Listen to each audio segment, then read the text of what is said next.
So if everything is fine তাহলে আমরা শুরু করতে পারি।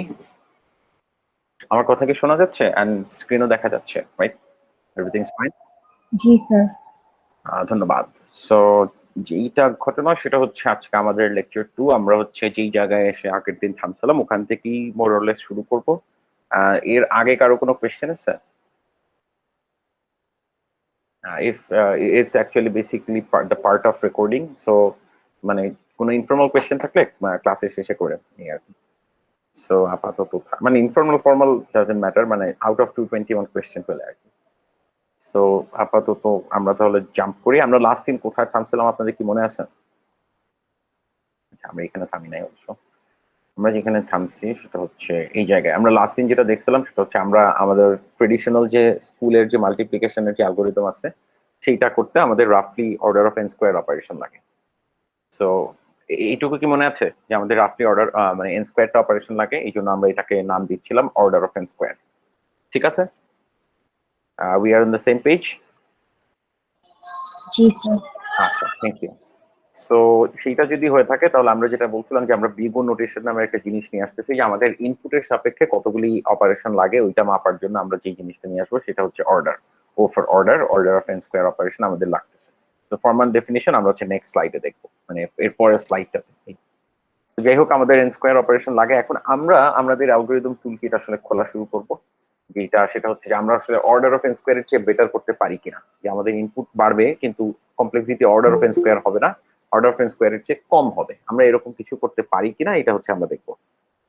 সেটা দেখার জন্য আসলে আমাদেরকে ফার্স্ট আমাদের অ্যালগরিদম যেটা আমরা শিখবো বা যে অ্যালগরিদমিক টেকনিকটা শিখবো আস্তে আস্তে, আমরা যেটা বলছিলাম যে ওভার দ্য কোর্স আমরা কিছু অ্যালগরিদমিক টেকনিক শিখবো, কিছু টুল কিট শিখবো।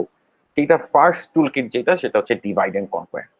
ডিভাইড এন্ড কনকোয়ার আমাদেরকে কি বলে? এটা অ্যালগরিদমের জগতে চমৎকার একটা জিনিস এবং খুবই পাওয়ারফুল একটা আইডিয়া। ডিভাইড এন্ড কনকোয়ার কোনো অ্যালগরিদম না, ডিভাইড এন্ড কনকোয়ার কোনো একটা সিঙ্গেল অ্যালগরিদম না, এটা হচ্ছে একটা অ্যাপ্রোচ। এই অ্যাপ্রোচ ফলো করে নানা রকম অ্যালগরিদম মানে ডিজাইন করা যায়, মানে এটা হচ্ছে একটা হাতুড়ি। তো আপনি একটা প্রবলেম নেবেন, প্রবলেম হচ্ছে আপনার এক একটা ধরেন পেরেকের মতো, আপনি হচ্ছে এই অ্যাপ্রোচ ফলো করে এক একটা প্রবলেমের জন্য এক একটা অ্যালগরিদম ডিজাইন করতে পারবেন। তো মানে বিভিন্ন সময় দেখবেন যে অনেকে রিসার্চ করে দেখবেন a deep learning approach to this. ঠিক এরকম ডিভাইড এন্ড কনকোয়ার হচ্ছে একটা approach, a deep divide and conquer approach to solving that problem X. তো ডিভাইড এন্ড কনকোয়ারের অ্যাপ্রোচটা বুঝেন তাহলে এই জিনিসটাই ডিভাইড এন্ড কনকোয়ার অ্যাপ্রোচের কয়েকটা অ্যালগরিদম আমরা ওভার দ্য কোর্স দেখবো, তো সেইগুলো সবগুলা বুঝতে পারবেন। এখানে আসলে কি করে, আমার কাছে যদি একটা বড় প্রবলেম থাকে, আমার জন্য বড় প্রবলেমটা সলভ করা যদি খুব কষ্ট হয়ে যায়, হোয়াট আই ডু ইজ আমি এটাকে ভেঙে ছোট ছোট প্রবলেমে কনভার্ট করি। ছোট ছোট মানে ছোট থেকে ছোট আরো ছোট করতে করতে প্রবলেমটা যখন একদম স্মলেস্ট স্কেলে চলে আসে ওইটাকে আমরা সলভ করি। করার পরে যেটা হয় সেটা হচ্ছে ওই ছোট ছোট সলিউশন গুলাকে একসাথে করে আমি আবার বড় টোটাল বড় প্রবলেমটা সলভ করি। তো এইখানে একটা ফিগারের মতো দেওয়া আছে যে আমার কাছে যদি একটা বড় প্রবলেম থাকে, হোয়াট আই ডু ইজ আমি এটাকে ভেঙে আপাতত দুইটা ছোট প্রবলেমে কনভার্ট করলাম। তাহলে এই প্রবলেম গুলার সাইজ হচ্ছে ছোট, অ্যাটলিস্ট এটা যত বড় ছিল তত বড় না, এটার চেয়ে একটু ছোট, কিন্তু সেম প্রবলেম আর কি, একই প্রবলেমের মিনিয়েচার ভার্সন। এই স্মলার প্রবলেম কি করে সেটা হচ্ছে আরো মানে দুইটা ছোট ছোট প্রবলেম ক্রিয়েট করে। এরা আবার কি করে, এরাও আরো ছোট ছোট প্রবলেম ক্রিয়েট করে। ছোট করতে করতে যখন আর ছোট করা পসিবল না তখনই হচ্ছে মানে একদম সিঙ্গেল সিঙ্গেল প্রবলেম, তখন হচ্ছে কাজটা হয়ে যায়। কেমন? ধরেন আমি স্টুডেন্ট টিউটরদেরকে দিলাম হচ্ছে আজকেই 400টা স্টুডেন্টের স্ক্রিপ্ট চেক করতে হবে। তারা যেটা করলো তাদেরকে আমি দিলাম, এই যে একে দিলাম 200টা, আমাকে হচ্ছে ধরেন সাদিয়া মিস বললো যে আজকেই 400টা স্ক্রিপ্ট চেক করতে হবে। এটা হচ্ছে আমার জন্য একটা বিগ প্রবলেম। আমি কি করলাম, দুইটা এসটিকে ডাক দিলাম, একজনকে 200টা দিলাম আরেকজনকে 200টা দিলাম। প্রবলেমটা একই, স্ক্রিপ্ট চেক করো, বাট তাদের সাইজ হচ্ছে ছোট 200। তারা যেটা করলো তারা তাদের এই প্রেশারটা আরেকজনের গায়ে পাস করে দিল, হয়তো তারা তাদের জুনিয়র এসটিকে দিল বা জুনিয়রকে দিল যে তুমি 100টা নাও, তুমি 100টা নাও, ও আরেকজনকে দিল তুমি 100 তুমি 100। এইভাবে করে থামতে থামতে যখন একটা মানে ইয়ে লেভেলে না চলে আসে, ধরেন 10টা করে স্ক্রিপ্ট চেক করা মানুষের পক্ষে পসিবল, এই লেভেল পর্যন্ত যতক্ষণ না আসে ততক্ষণ পর্যন্ত এটা নিচে নামতে থাকবে। কারণ সলভ করা হয়ে গেলে আমার কাজ কি, এই প্রবলেম আর এই প্রবলেমকে একসাথে করার কাজ কি, জাস্ট স্ক্রিপ্ট গুলা নিয়ে নেওয়া, জাস্ট স্ক্রিপ্ট গুলা নিয়ে একটার উপর একটা বান্ডেল করে রেখে দেওয়া। এই এই প্রবলেমের জন্য প্রবলেমের সলিউশন গুলাকে একত্রিত করতে তেমন কোনো কষ্ট হচ্ছে না, কিন্তু অন্যান্য প্রবলেমে এই ছোট ছোট প্রবলেমের সলিউশনকে একত্রিত করতে আমাদের একটু কষ্ট হইতে পারে। তো সেগুলো আমরা দেখবো। সো দ্য আইডিয়া ইজ আমরা প্রবলেমকে ভাঙবো, ভেঙে ছোট ছোট মিনিয়েচার ভার্সন বানাবো, এবং ওইগুলোর সলিউশনটাকে জোড়া লাগায় আমরা হচ্ছে বড় প্রবলেমটা সলভ করবো। এটা হচ্ছে ডিভাইড এন্ড কনকোয়ারের অ্যাপ্রোচ। সো এই প্রবলেম, এই যে ম্যাট্রিক মাল্টিপ্লিকেশনে ডিভাইড এন্ড কনকোয়ার কেমনে কাজে লাগে, ডিভাইডের ফার্স্ট স্টেপ হচ্ছে এই যে আমার কাছে একটা n ডিজিটের ইন্টিজার আছে, এখানে n এর ভ্যালু 4, ওইটাকে ভাঙচুর করে আমি দুইটা ছোট ছোট নাম্বারে কনভার্ট করব। যে দেখেন 1 2 এটা একটা ছোট নাম্বার, 3 4 আর একটা ছোট নাম্বার। কি করতেছি আসলে, মানে আমার 4 ডিজিটের এই নাম্বারটাকে আমি এইভাবে ভাঙলাম, জাস্ট 12 কে 100 দিয়ে মাল্টিপ্লাই করে তার সাথে 34 নিলাম। এটা করলে কি সুবিধা হয় খেয়াল করে দেখেন, আগে এটা করি তারপরে দেখতেছি কি সুবিধা হয়। তো আমার আসলে এই মাল্টিপ্লিকেশনটা করতে হবে, 4 ডিজিটে দুইটা নাম্বারকে মাল্টিপ্লাই করতে হবে। তো এইটাকে যদি আমি এইভাবে ভাঙি তাহলে কি হবে, 12 ইন্টু 100 প্লাস 34। আর এটাকে যদি আমি এভাবে ভাঙি তাহলে কি হবে, 56 ইন্টু 100 প্লাস 78। বোঝা যাচ্ছে? আচ্ছা, যাচ্ছে বোঝা? কারো যদি বোঝা না যায় আমাকে প্লিজ সাথে সাথে প্রশ্ন করবেন, ওয়েট করবেন না। তো আমার যদি এই দুইটা নাম্বার মাল্টিপ্লাই করতে হয়, এখন আমি কি করবো দেখেন তো। আগের এই একটা বড় মাল্টিপ্লিকেশন না করে এখন আমি কিছু ছোট ছোট মাল্টিপ্লিকেশন করতে পারি। কেমন? 12 এর সাথে 56 কে মাল্টিপ্লাই করব, তার সাথে হচ্ছে এই 100 ইন্টু 100 দিয়ে দিব। খেয়াল করে 12 এর সাথে 56 কে মাল্টিপ্লাই করলাম, তার সাথে হচ্ছে 10,000। কেউ কি আমার ক্লাস জয়েন করতে পারতেছে না এমন হচ্ছে? একটু দাঁড়ান, এটা নিয়ে মাঝে মধ্যে ঝামেলা হয় ইদানিং। ইয়েস, আচ্ছা না আমার সেকশনে না, সরি। সো রিসেন্টলি ঝামেলাটা হচ্ছে আমার ক্লাসে। হ্যাঁ, কেউ কি অ্যাডমিট হতে চায়? ওকে, কারো যদি অ্যাডমিট হতে সমস্যা হয় বা কেউ যদি ডিসকর্ডে কোনো টেক্সট দেয়, আমি যদি দেখতে না পাই প্লিজ আমাকে একটু একটা পিং দিয়েন কেউ একজন, ঠিক আছে? অ্যান্ড আমি আমার, আচ্ছা আমার ফোন নাম্বারটা এখানে দিয়ে দিচ্ছি। বাই এনি চান্স আমি যদি কোনো কারণে ডিসকানেক্টেড হয়ে যাই, আমাকে একটু একটা টেক্সট দিয়েন বা কিছু একটা করে, এই আর কি। বিকজ গতকাল এরকম হয়েছিল, আমি ক্লাস নিচ্ছি, এর মধ্যে মানে কথা বলছি বলছি 4-5 মিনিট হয়ে যাওয়ার পরে আমি খেয়াল করলাম, শুরুতে না আবার ক্লাসের মাঝখানে খেয়াল করলাম ক্লাসে কেউ নাই, আমিও নাই, আমিও মিটিং থেকে আউট। সো তখন আমাকে আবার রিজয়েন দিতে হলো। তো এরকম কেসেস যদি অকার করে তাহলে please just give me a call so that আমি এত থাকি, আর কি। কারণ আমি যখন স্ক্রিন শেয়ার করি, ফুল স্ক্রিন শেয়ার করার কারণে আমি আসলে মিটিং এর ইয়েটা দেখতে পাই না। সো আচ্ছা, বোঝা যাচ্ছে? মানে কেউ একজন হ্যাঁ বলেন তাহলে আমি বুঝতে পারবো ক্লাসে আর সবাই আছে।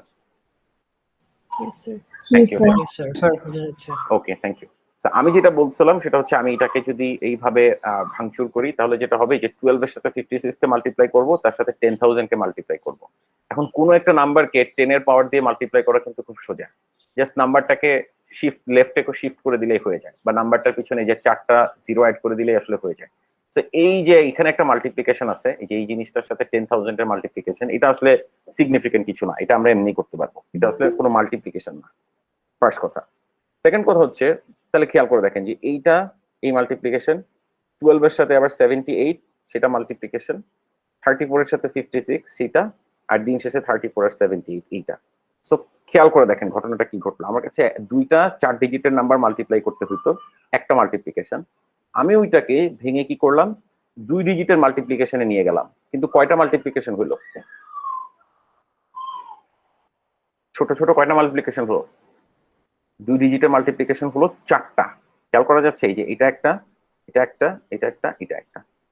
তাহলে খেয়াল করে দেখেন আমি 4 ডিজিটের মাল্টিপ্লিকেশন থেকে 4টা 2 ডিজিটের মাল্টিপ্লিকেশনের কনভার্ট করলাম আমার এই প্রবলেমটাকে। যেটা বললাম যে 10 এর পাওয়ার দিয়ে মাল্টিপ্লাই করা আসলে কোনো ব্যাপারই না, এটা আমরা এমনি করতে পারবো। সো আমাদের অ্যালগোরিদমটা কি হইলো, আমরা হচ্ছে একটা বড় জিনিসকে ভেঙে 2 টুকরা করলাম, ছোট ছোট করলাম, first half second half. First হাফকে হচ্ছে এই যে 10 স্কোয়ার দিয়ে গুণ দিয়ে দিব, মানে এটা যদি 4 ডিজিটের নাম্বার হয় তাহলে 4 এর হাফ হচ্ছে 2, এই জন্য 10 স্কোয়ার। এটা যদি 100 ডিজিট হইতো তাহলে ফার্স্ট হাফকে 10 টু দি পাওয়ার 15 দিয়ে মাল্টিপ্লাই করতাম, মানে 10 টু দি পাওয়ার n/2 দিয়ে মাল্টিপ্লাই করতাম, তার সাথে নেক্সট হাফটাকে যোগ করে দিতাম। তো এই জিনিসটা এইখানে দেখানো হচ্ছে, খেয়াল করেন। আমার কাছে যদি একটা নাম্বার থেকে n ডিজিটের, এটাকে ভাঙবো কিভাবে, first n/2 2 ডিজিটকে 10 to the power n/2 দিয়ে মাল্টিপ্লাই করব, তার সাথে নেক্সট n/2 ডিজিটটাকে জাস্ট যোগ করে দেব। তো এই হচ্ছে ঘটনা। এখন প্রবলেমটা কোথায় বয়েল ডাউন করলো, প্রবলেমটা বয়েল ডাউন করলো এইটাতে, we have two numbers each of n digit x and y। x কে ভাঙচুর করে এটা বানালাম, ফার্স্ট হাফের নাম দিলাম a, এই যে this part is a and this part is b। So এই পার্টটা a, এই পার্টটা b। সো x কে আমি বয়েল ডাউন করলাম এইটাতে, y কে আমি বয়েল ডাউন করলাম এইটাতে। আমি যদি এখন নোটেশন দিয়ে লিখি তাহলে আমার মাল্টিপ্লিকেশন হয়ে গেল আলটিমেটলি a ইন্টু c এত, into d, c into b, b into d, এই 4টা জিনিস। তো এটাকে যদি একটা অ্যালগোরিদম হিসেবে লিখি, জাস্ট আমি একটু মাঝে মধ্যে চেক করবো, বিকজ আমার ইদানিং এই জিনিসটা নিয়ে প্রবলেম হচ্ছে, স্টুডেন্টরা ক্লাসে আসতে পারছে না।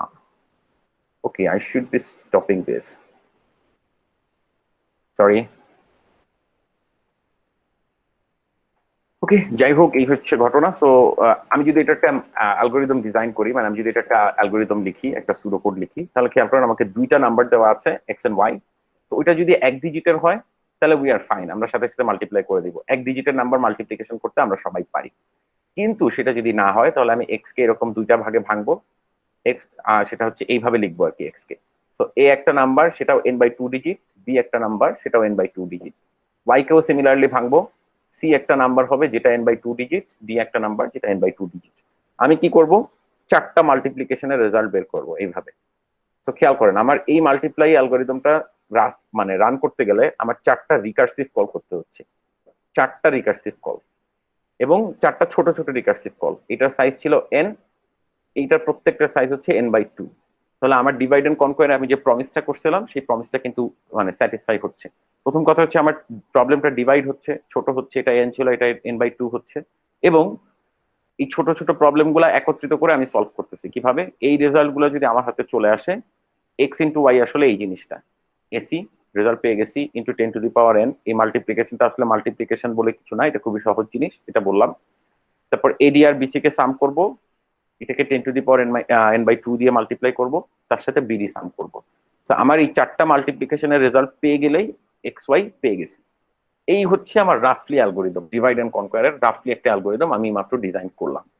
এখন সমস্যাটা কি বা ঘটনাটা আসলে কি, যে এটাতে আসলে আমার টাইম সেভ হইলো কিনা, এটাতে আমি যে অর্ডার অফ ইন্সপায়ার চেয়ে বেশি করতে, সরি, কম করতে চাচ্ছিলাম, আমি এটার চেয়ে ফাস্টার একটা অ্যালগোরিদম ডিজাইন করতে চাচ্ছিলাম, সেটা হইলো কিনা সেটা আমরা চেক করি। সো দ্য কোয়েশ্চেন ইজ, এটাকে একটু যদি ভাঙচুর করে লিখি, তাহলে 4 ডিজিটের একটা প্রবলেম ছিল, সেটাকে এই যে চারটা 2 ডিজিটের প্রবলেমে কনভার্ট করলাম, এই মাত্রই দেখলাম। তো এটা হচ্ছে আপনার এসি, এটা হচ্ছে বিডি, এটা এডি, এটা হচ্ছে কি বিসি, এরকম সামথিং। তো এই হচ্ছে ঘটনা। এখন এরা কি করবে, 2 ডিজিটের প্রবলেম গুলো আবার 1 ডিজিটে কনভার্ট হবে, তাই না? প্রত্যেকটা নাম্বার প্রবলেম যেহেতু 4 ভাগে ভাগ হয়, 2 ডিজিটের প্রবলেম গুলো 4 ভাগে ভাগ হবে। প্রত্যেকটার সাইজ হবে কত, 2/2। ওই যে মানে 2 ভাগ করে ভাগ হয়, এই জন্য এটাও আবার 2 ভাগে ভাগ হবে, সেটা হবে 1 ডিজিট। আর 1 ডিজিটের প্রবলেমের ক্ষেত্রে বলছিলাম যেটা আমরা সাথে সাথে করে দিতে পারি, এটার জন্য আমাদের কষ্ট হয় না। তো 1 এর চেয়ে নিচে আর নামবে না। তো এটাও চারটা 1 ডিজিটের প্রবলেমে কনভার্ট হবে, এটাও হবে, এটাও হবে, সবাই হবে। তো ইন টোটাল আমার কয়টা মাল্টিপ্লিকেশন লাগতেছে দেখেন তো। এইখানে যতগুলো মাল্টিপ্লিকেশন আছে ততগুলো না, সরি, আমার মানে মাউজের হাতের লেখা খুবই খারাপ, আমার নিজেরই কষ্ট লাগতেছে। তো এইখানে যে 16টা মাল্টিপ্লিকেশন হবে, এটা কি বোঝা যাচ্ছে যে এখানে চারটা, 4 4 8 12 16, এটা কি বোঝা গেল? জি স্যার। সো আমি Yes. খেয়াল করে দেখেন, হ্যাঁ থ্যাংক ইউ। তাহলে খেয়াল করে দেখেন আমার 16টা 1 ডিজিট মাল্টিপ্লিকেশন লাগতেছে কি করতে গিয়ে, দুইটা 4 ডিজিটের মাল্টিপ্লিকেশন করতে গিয়ে। খেয়াল করে দেখেন, 4 হচ্ছে n, 4 হচ্ছে n, আমার স্টিল n স্কোয়ারটা সিঙ্গেল ডিজিট মাল্টিপ্লিকেশন লাগতেছে, আগের দিন যেরকম লাগতেছিল। সো মনে হচ্ছে না যে আমরা খুব একটা ভালো কাজ করছি, কিন্তু তারপরও আমরা কি আসলে ভালো কাজ করছি? এটা কি বেটার না ওয়ার্স? এখন one reasoning is meta reasoning, যে এটা মাস্ট বি ফাস্টার, কারণ এটা আমরা একটা অ্যালগোরিদমের কোর্সে শিখতেছি। এটা যেহেতু আমরা ওই প্রমিস দিয়ে শিখছিলাম যে আমরা ভালো করতে চাই, এইটা হয়তো আমাদের স্কুলে শেখা অ্যালগোরিদমের চেয়ে বেটার। বাট এইভাবে রিজন করা আসলে কারেক্ট কিছু না, কারণ মানে এইভাবে বিশ্বাস রাখা উচিত না।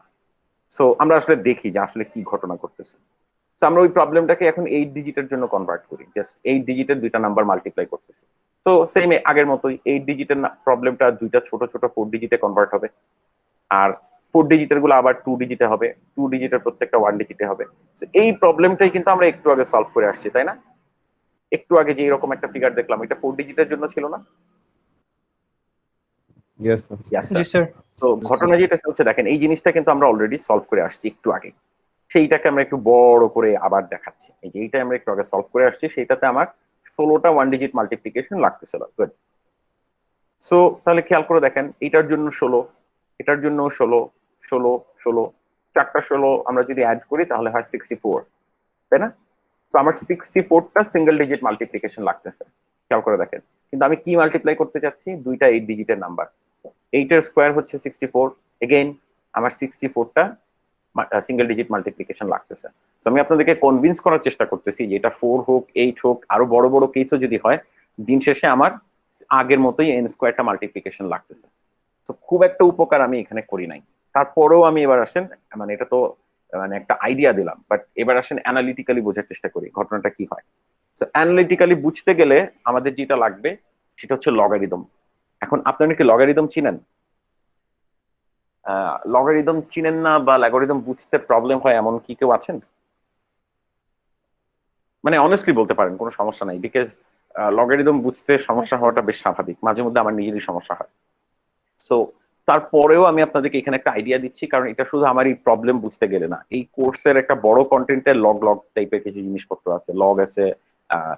এবং সেটা নিয়ে আবার ঝামেলাও হয়। এই যে আমি একটা পপ কুইজের কোয়েশ্চেনে দেখলাম এলওজি আর এলজি নিয়ে মানে সমস্যা, which is pretty bullshit in terms of year course, মানে অ্যালগোরিদম কোর্সে এগুলা কোনো আলাদা জিনিস না, they are the very same thing in terms of complexity. মানে ম্যাথমেটিক্স এগুলো আলাদা, বাট তার জন্য আসলে রেজাল্টে কোনো হেরফের হবে না। সো সেইটা যদি হয় তাহলে আপনাদেরকে লগারিদমটা ভালো মতো বুঝতে হবে। এখন লগারিদম কি জিনিস? লগারিদম হচ্ছে একটা ফাংশন। এটা হচ্ছে বেসিক্যালি এক্সপোনেনসিয়েশনের অপোজিট ফাংশন। যেমন যে আমরা স্কোয়ার আর রুট চিনি না, মানে আপনি যদি ধরেন একটা নাম্বার আছে এক্স, ওইটাকে যদি স্কোয়ার করে ফেলেন সামহাও, ধরেন আপনার কাছে একটা নাম্বার ছিল এক্স, আপনার ছোট ভাই ওটাকে ভুলে স্কোয়ার করে ফেলছে, বাট আপনি এক্সটাকে আবার ফেরত চান, তাহলে আপনি কি করবেন বলেন তো? মানে রুট করব। হ্যাঁ, রুট করবেন। সো রুট করলে আপনি আসলে এক্স স্কোয়ারকে যদি রুট করেন তাহলে আপনি আসলে এক্সটা পেয়ে যাবেন। তো এই যে স্কোয়ার আর রুট, এটা হচ্ছে একটা একটার অপোজিট ফাংশন। স্কোয়ার করলে যা পাওয়া যায়, রুট করলে তার উল্টাটা পাওয়া যায়, এই হচ্ছে ঘটনা। তো আপনি যদি একটা নাম্বারকে স্কোয়ার করে আবার রুট করেন তাহলে যা ছিল তাই থাকবে, এটা হচ্ছে একটা কথা। তো এইখানে এক্সপোনেনসিয়েশন আর লগারিদম হচ্ছে ঠিক একই রকম, একটা একটার অপোজিট ফাংশন। এক্সপোনেনসিয়েশন যা করে লগারিদম হচ্ছে ঠিক তার উল্টা কাজটা করে। কেমন? এক্সপোনেনসিয়েশন হচ্ছে এই কাজটা করে, একটা নাম্বার বি আর একটা নাম্বার ওয়াই যদি আমি দেই, তাহলে এক্সপোনেনসিয়েশন আমাকে বলে যে B to the power Y এর ভ্যালু কত হবে।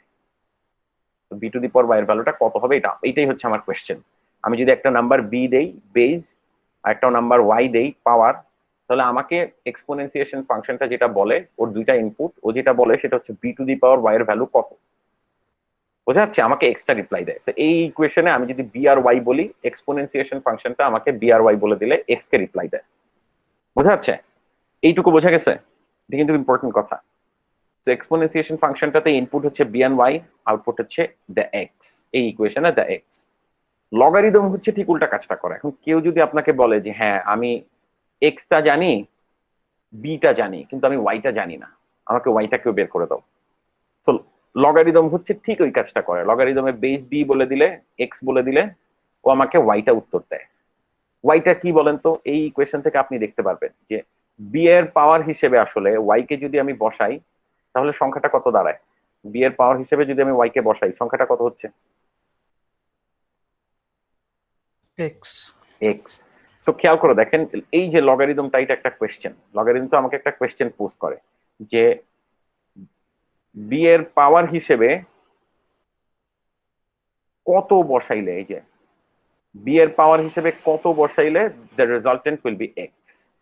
এইটা হচ্ছে লগারিদমে করা কোয়েশ্চেনটা। সো লগারিদমের ডান সাইডে যে আনসারটা থাকে সেটা হচ্ছে একটা পাওয়ার, সেটা হচ্ছে দ্য এক্সপোনেন্ট আর কি, এক্সপোনেন্ট দ্য পাওয়ার। সেটা বি এর উপরে বসালে সংখ্যাটা পাওয়া যায় এক্স। বোঝা যাচ্ছে? লগারিদম হচ্ছে জাস্ট এই ইনভার্স কোয়েশ্চেনটা পোজ করে। এখন মানুষজন এই লগারিদম দেখে নর্মালি বুঝতে চায় না, বাট লগারিদমকে আসলে এই দুইটা ইকুয়েশনকে একসাথে রাখতে হয়। স্কোয়ার আর রুট যেমন আমাদের অন্তরের মধ্যে গেঁথে গেছে, আমরা বুঝে গেছি, বাট লগারিদমে মাঝে মধ্যে এই সমস্যাটা হয়। তো লগারিদম আসলে বেসিকলি যেটা করে, যে B logarithm of B X, মানে আসলে আমি পাওয়ারটা খুঁজতেছি যে বি এর পাওয়ার হিসেবে কত বসালে, বি এর পাওয়ার হিসেবে ওয়াই বসালে দ্য নাম্বার বিকামস এক্স। এই হচ্ছে আলোচনা। তো এখন দেখেন এটা আমাদের কেন লাগবে বা কিভাবে লাগবে। সো এখন আমরা আমাদের অ্যালগোরিদমে ফেরত আসি। আমাদের একটা প্রবলেম ছিল, দুইটা এন ডিজিটের নাম্বার মাল্টিপ্লাই করতে হবে। কয়টা প্রবলেম? একটা প্রবলেম। প্রত্যেকটার সাইজ হচ্ছে এন, মানে আমার প্রত্যেকটা নাম্বার হচ্ছে এন ডিজিটের। তো আমি যখন ওইটাকে চারটা ছোট ছোট মাল্টিপলে ভাগ করলাম, খেয়াল করে দেখেন ওই যে এ বি সি ডি, ওই যে ওগুলার মাল্টিপ্লিকেশন গুলো যখন নিলাম, খেয়াল করেন আমরা চারটা প্রবলেম পাইছি। চারটা প্রবলেম পাইছি, প্রত্যেকটার সাইজ কত? এন বাই, প্রত্যেকটা সাইজ কত? N by two. খেয়াল করে মনে আছে ওই যে এক্স কে আমরা দুই ভাগে ভাঙছিলাম, একটা হচ্ছে এ যেটা এন বাই টু ডিজিটের ছিল, তার সাথে কনক্যাটেনেট করছিলাম বি। তো এটাও n বাই 2 ডিজিট, এটাও n বাই 2 ডিজিট। এই দুইটা A B R C D যখন আমরা মাল্টিপ্লাই করতেছিলাম, যে এসি, আমার এক্স ওয়াই এর বদলে এখন মাল্টিপ্লাই করতে হবে এসি। তো এও n বাই 2 ডিজিট, সিও n বাই 2 ডিজিট। তো প্রত্যেকটা প্রবলেমের সাইজ এখন n বাই 2 ডিজিটের, কিন্তু আমার প্রবলেম হচ্ছে চারটা। এখন খেয়াল করেন, এখান থেকেও তো চারটা প্রবলেম বের হবে ছোট ছোট। প্রত্যেকটার সাইজ হবে কত? n by 4। এই প্রত্যেকটা থেকে যদি চারটা প্রবলেম, একটা থেকে যদি চারটা প্রবলেম বের হয়, চারটা থেকে প্রবলেম বের হবে কয়টা? 4 × 4টা বা 4 স্কোয়ারটা। এই হচ্ছে কথা, বোঝা যাচ্ছে? 4 স্কোয়ার বা 16টা। আমি যদি আবার এক লেভেল আগাই, তাহলে আমার টোটাল প্রবলেম হবে 4 কিউবটা। প্রত্যেকটা প্রবলেমের সাইজ হবে n বাই 8, বা অন্য ভাষায় বলতে গেলে n বাই 2 কিউব, মানে হাফ হইতে হইতে থাকবে আর কি। তো এইভাবে চলতে চলতে আমি যদি লেভেল টি তে আসি, লেভেল টি তে টোটাল প্রবলেম থাকবে 4 টু দি পাওয়ার টি টা। প্রত্যেকটা প্রবলেমের সাইজ হবে n by 2 to the power টি। এই কথাটা কি বোঝা গেছে? জি স্যার। একটু খেয়াল করে দেখেন। হ্যাঁ, কেউ যদি না বুঝেন প্লিজ আমাকে বলবেন। আমাদের এই অ্যালগোরিদম কোর্স দাঁড়াই আছে এই জাতীয় কিছু জাম্পের উপরে, যে এই লাইন থেকে এই জাস্ট মানে স্যার আবার একটু রিপিট করা যাবে? অবশ্যই রিপিট করা যাবে, এবং কেন মানে এই জিনিসগুলোতে মাথায় রাখতে হবে খেয়াল করেন। এইটা থেকে কিন্তু খুব সহজেই বোঝা গেছে যখন আমি নিউমেরিক্যাল এক্সাম্পল দিচ্ছি। যখনই আমি জিনিসগুলোকে কোনো একটা ওই যে কি বলে মানে ভেরিয়েবল দিয়ে অ্যাসাইন করতেছি, তখনই আমাদের অনেক সময় বুঝতে সমস্যা হয়। আমার নিজেরও হয়, এটা যে শুধু আপনাদের কথা তা না, এটা আমার নিজেরও হয়। তো এই জাস্ট জাম্প গুলা বোঝাটা জরুরি। তো যখনই বুঝবেন না আমাকে একটু কোয়েশ্চেন করবেন। এটা তো বুঝছেন, দেখেন খেয়াল করেন, আমার একটা মাল্টিপ্লিকেশন করতে হবে দুইটা এন ডিজিট নাম্বারের। তো আমার প্রত্যেকটা মানে নাম্বারের সাইজ হচ্ছে n। আমার হাতে প্রবলেম কয়টা? কয়টা মাল্টিপ্লিকেশন? একটা, তাই না? আমি জাস্ট দুইটা এন ডিজিটের নাম্বার মাল্টিপ্লাই করতে চাচ্ছি, আমার কাজ হচ্ছে মাল্টিপ্লিকেশন করা। দুইটা এন ডিজিটের নাম্বারকে মাল্টিপ্লিকেশন করব, তো আমার মাল্টিপ্লিকেশন করতে হবে একটা। প্রত্যেকটার সাইজ হচ্ছে n। তো আমার এই লেভেলে একটা প্রবলেম আছে, সাইজ হচ্ছে n। ওইটাকে যখন আমি ভাগ করলাম, খেয়াল করেন এই যে আগের স্লাইড গুলাতে আপনি যদি একটু খেয়াল করে দেখেন, ওইটাকে যদি আমি ভাগ করি, এই যে স্লাইডটা একটু দেখেন, যে খেয়াল করেন আমি এক্স ওয়াই আমার এন ডিজিটের নাম্বার ছিল, ওইটাকে দুই ভাগ করছি। যে এ হচ্ছে একটা n বাই 2 ডিজিটের নাম্বার, বি হচ্ছে একটা n বাই 2 ডিজিটের নাম্বার। তো এটাকে যখন আমি এই যে চার ভাগ করলাম, প্রত্যেকটা ভাগ হয়ে গেল n বাই 2 ডিজিটের, কিন্তু আমার হাতে প্রবলেম কয়টা? একটা প্রবলেম সলভ করতে গিয়ে চারটা ছোট ছোট নতুন প্রবলেমের জন্ম দিলাম আমরা।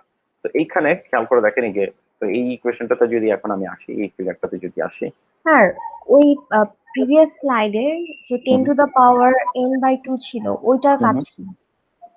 হ্যাঁ, খেয়াল করে দেখেন। ওকে, আমি যেটা বলতে চাচ্ছিলাম এইখানে সেটা হচ্ছে, আমি একটা নাম্বারকে দুই ভাগে ভাগ করতে চাই। এই যে খেয়াল করেন, এটা কয় ডিজিটের নাম্বার? 4, রাইট? এইটাকে আমি এইভাবে লিখতে পারি না, 12 × 100 + 34। Yes sir. আচ্ছা, যদি পেরে থাকি তাহলে খেয়াল করে দেখেন, এই যে 12, এটা যদি 4 ডিজিটের হয়, এটা কয় ডিজিট? 2 ডিজিট। এটাও 2 ডিজিট। এইটাকে 100 দিয়ে মাল্টিপ্লাই করলাম না? 100 মানে কত? 10 এর পাওয়ার কত? 2 না? n বাই 2 না? মানে এটা যদি n হয় তাহলে n বাই 2 পাওয়ার দিয়ে মাল্টিপ্লাই করলেই তো হবে, বোঝা যাচ্ছে?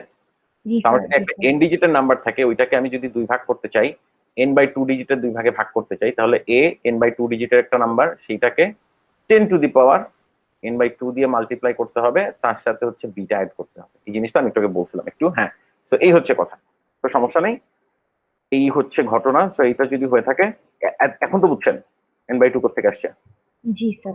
ওকে, সো এই হচ্ছে, সো আমরা যদি দেখতে চাই এখন এইখানে, সরি একটু বেশ পিছনে চলে গেছে। হ্যাঁ, এখন খেয়াল করেন, তাহলে আমার হাতে একটা প্রবলেম ছিল, সেটার সাইজ ছিল n, প্রত্যেকটা নাম্বারের সাইজ ছিল n ডিজিটের নাম্বার। ওইটাকে যখন আমি চার ভাগ করলাম, প্রত্যেকটা নাম্বারের সাইজ হয়ে গেল n/2, কিন্তু প্রবলেমের সংখ্যা বেড়ে একটা থেকে হয়ে গেল 4। এটা হচ্ছে লেভেল 1-এ, এটা হচ্ছে লেভেল 1-এ, এটা হচ্ছে লেভেল 0-তে। কম্পিউটার সায়েন্টিস্টরা 0 থেকে শুরু করে, আমরাও 0 থেকে শুরু করব। এটা 0, এটা লেভেল 1। লেভেল 2-তে গেলে কি হবে বললাম? প্রত্যেকটা প্রবলেম থেকে আরো চারটা নতুন প্রবলেমের জন্ম হবে। সো লেভেল 2-তে প্রবলেম হবে 4 স্কোয়ারটা, মানে 16টা, আর প্রত্যেকটার সাইজ হবে হচ্ছে n/2 × 2। মানে যা প্রবলেম পাওয়া গেছিল তার চেয়েও হাফ হবে। আগে আমরা পাইছিলাম লেভেল 1-এ n/2, লেভেল 2-তে হবে আবার 2 দিয়ে ভাগ। ঠিক একইভাবে লেভেল 3-তে হবে, প্রত্যেকটা প্রবলেমের সাইজ হবে হচ্ছে এইটা n/8, বা অন্য ভাষায় n/2 to the power 3। Total problem হবে হচ্ছে 4 টু দি পাওয়ার 3টা। স্যার এইভাবে সাইজ বলতে কি ডিজিট সংখ্যা বোঝাচ্ছে যে হ্যাঁ হ্যাঁ, এই প্রবলেমের জন্য সাইজ মানে হচ্ছে দ্য নাম্বার অফ ডিজিটস। খেয়াল করে দেখেন, এই প্রবলেমটা আসলে হচ্ছে দুইটা এন ডিজিটের নাম্বার মাল্টিপ্লাই করতে হবে। এই প্রবলেমের কমপ্লেক্সিটিটা হচ্ছে কত লম্বা সংখ্যা এটার উপরে, সো কত বড় আর কি নাম্বার, প্রত্যেকটার সাইজ কত বড় এন। তো আমি এটাকে আস্তে আস্তে ছোট ছোট করে আনতেছি। তাহলে স্যার আমাদের টার্গেট থাকবে যে আমরা এক মানে এক ডিজিটের একটা সংখ্যায় ইয়া করব। হ্যাঁ, আমি আসতেছি ওই জায়গাতে। থ্যাংক ইউ, কংগ্রাচুলেশনস যে আপনি জিনিসটা আমাকে ওই জায়গায় নিয়ে আসতে হেল্প করতেছে। সো 3 নম্বর লেভেলে এত, আমি যদি 3 নম্বর লেভেলে যাই তাহলে আমার টোটাল প্রবলেম থাকবে 4 টু দি পাওয়ার টিটা, এবং প্রত্যেকটা প্রবলেমের সাইজ হবে n/2 টু দি পাওয়ার টি। এই কথাটা কি বোঝা গেছে? এতগুলি প্রবলেম হবে, মানে এতগুলি গুণ করতে হবে, এবং প্রত্যেকটা প্রবলেমের সাইজ হবে n/2 টু দি পাওয়ার টি। আচ্ছা, আমি যে এই বিশ্রী ভাবে অ্যানোটেট করতেছি তারপরেও কি লেখা দেখা যাচ্ছে? কারো কি সমস্যা হচ্ছে? না স্যার, দেখা যাচ্ছে। না স্যার, সমস্যা হচ্ছে না। সো আমি অ্যানোটেশনটা এখন মুছে দিব। আপনারা যদি এই লাইনটা বুঝে থাকেন তাহলে আমার এতক্ষণের অ্যানোটেশনের আর কোনো দরকার নাই। ওকে, সো তার মানে আমি লেভেল টি তে যখন যাব তখন আমার হাতে টোটাল প্রবলেম থাকবে 4 টু দি পাওয়ার টিটা, এবং প্রত্যেকটা প্রবলেমের সাইজ হবে n/2 টু দি পাওয়ার টি। আচ্ছা, তাহলে আমি আস্তে আস্তে কখন থামবো, যেটা উনি মাত্র বললেন, আমরা আগেও থামছিলাম কখন, যখন আমরা 1 ডিজিটের মাল্টিপলে পৌঁছে গেছিলাম তখন। তাহলে এই n/2 টু দি পাওয়ার টিটা যখন 1 হবে তখনই আমি থামবো। তাহলে খেয়াল করে দেখেন, আমি লিখি n/2 to the power T equals to 1। তার মানে n equals to 2 to the power T. এখন আমি n তো জানি, আমাকে কত ডিজিটের নাম্বার দেওয়া হয়েছে তা জানি, 2 জানি। জানি না কি বলেন তো, কোন জিনিসটাকে আমরা জানি না? দিস টি।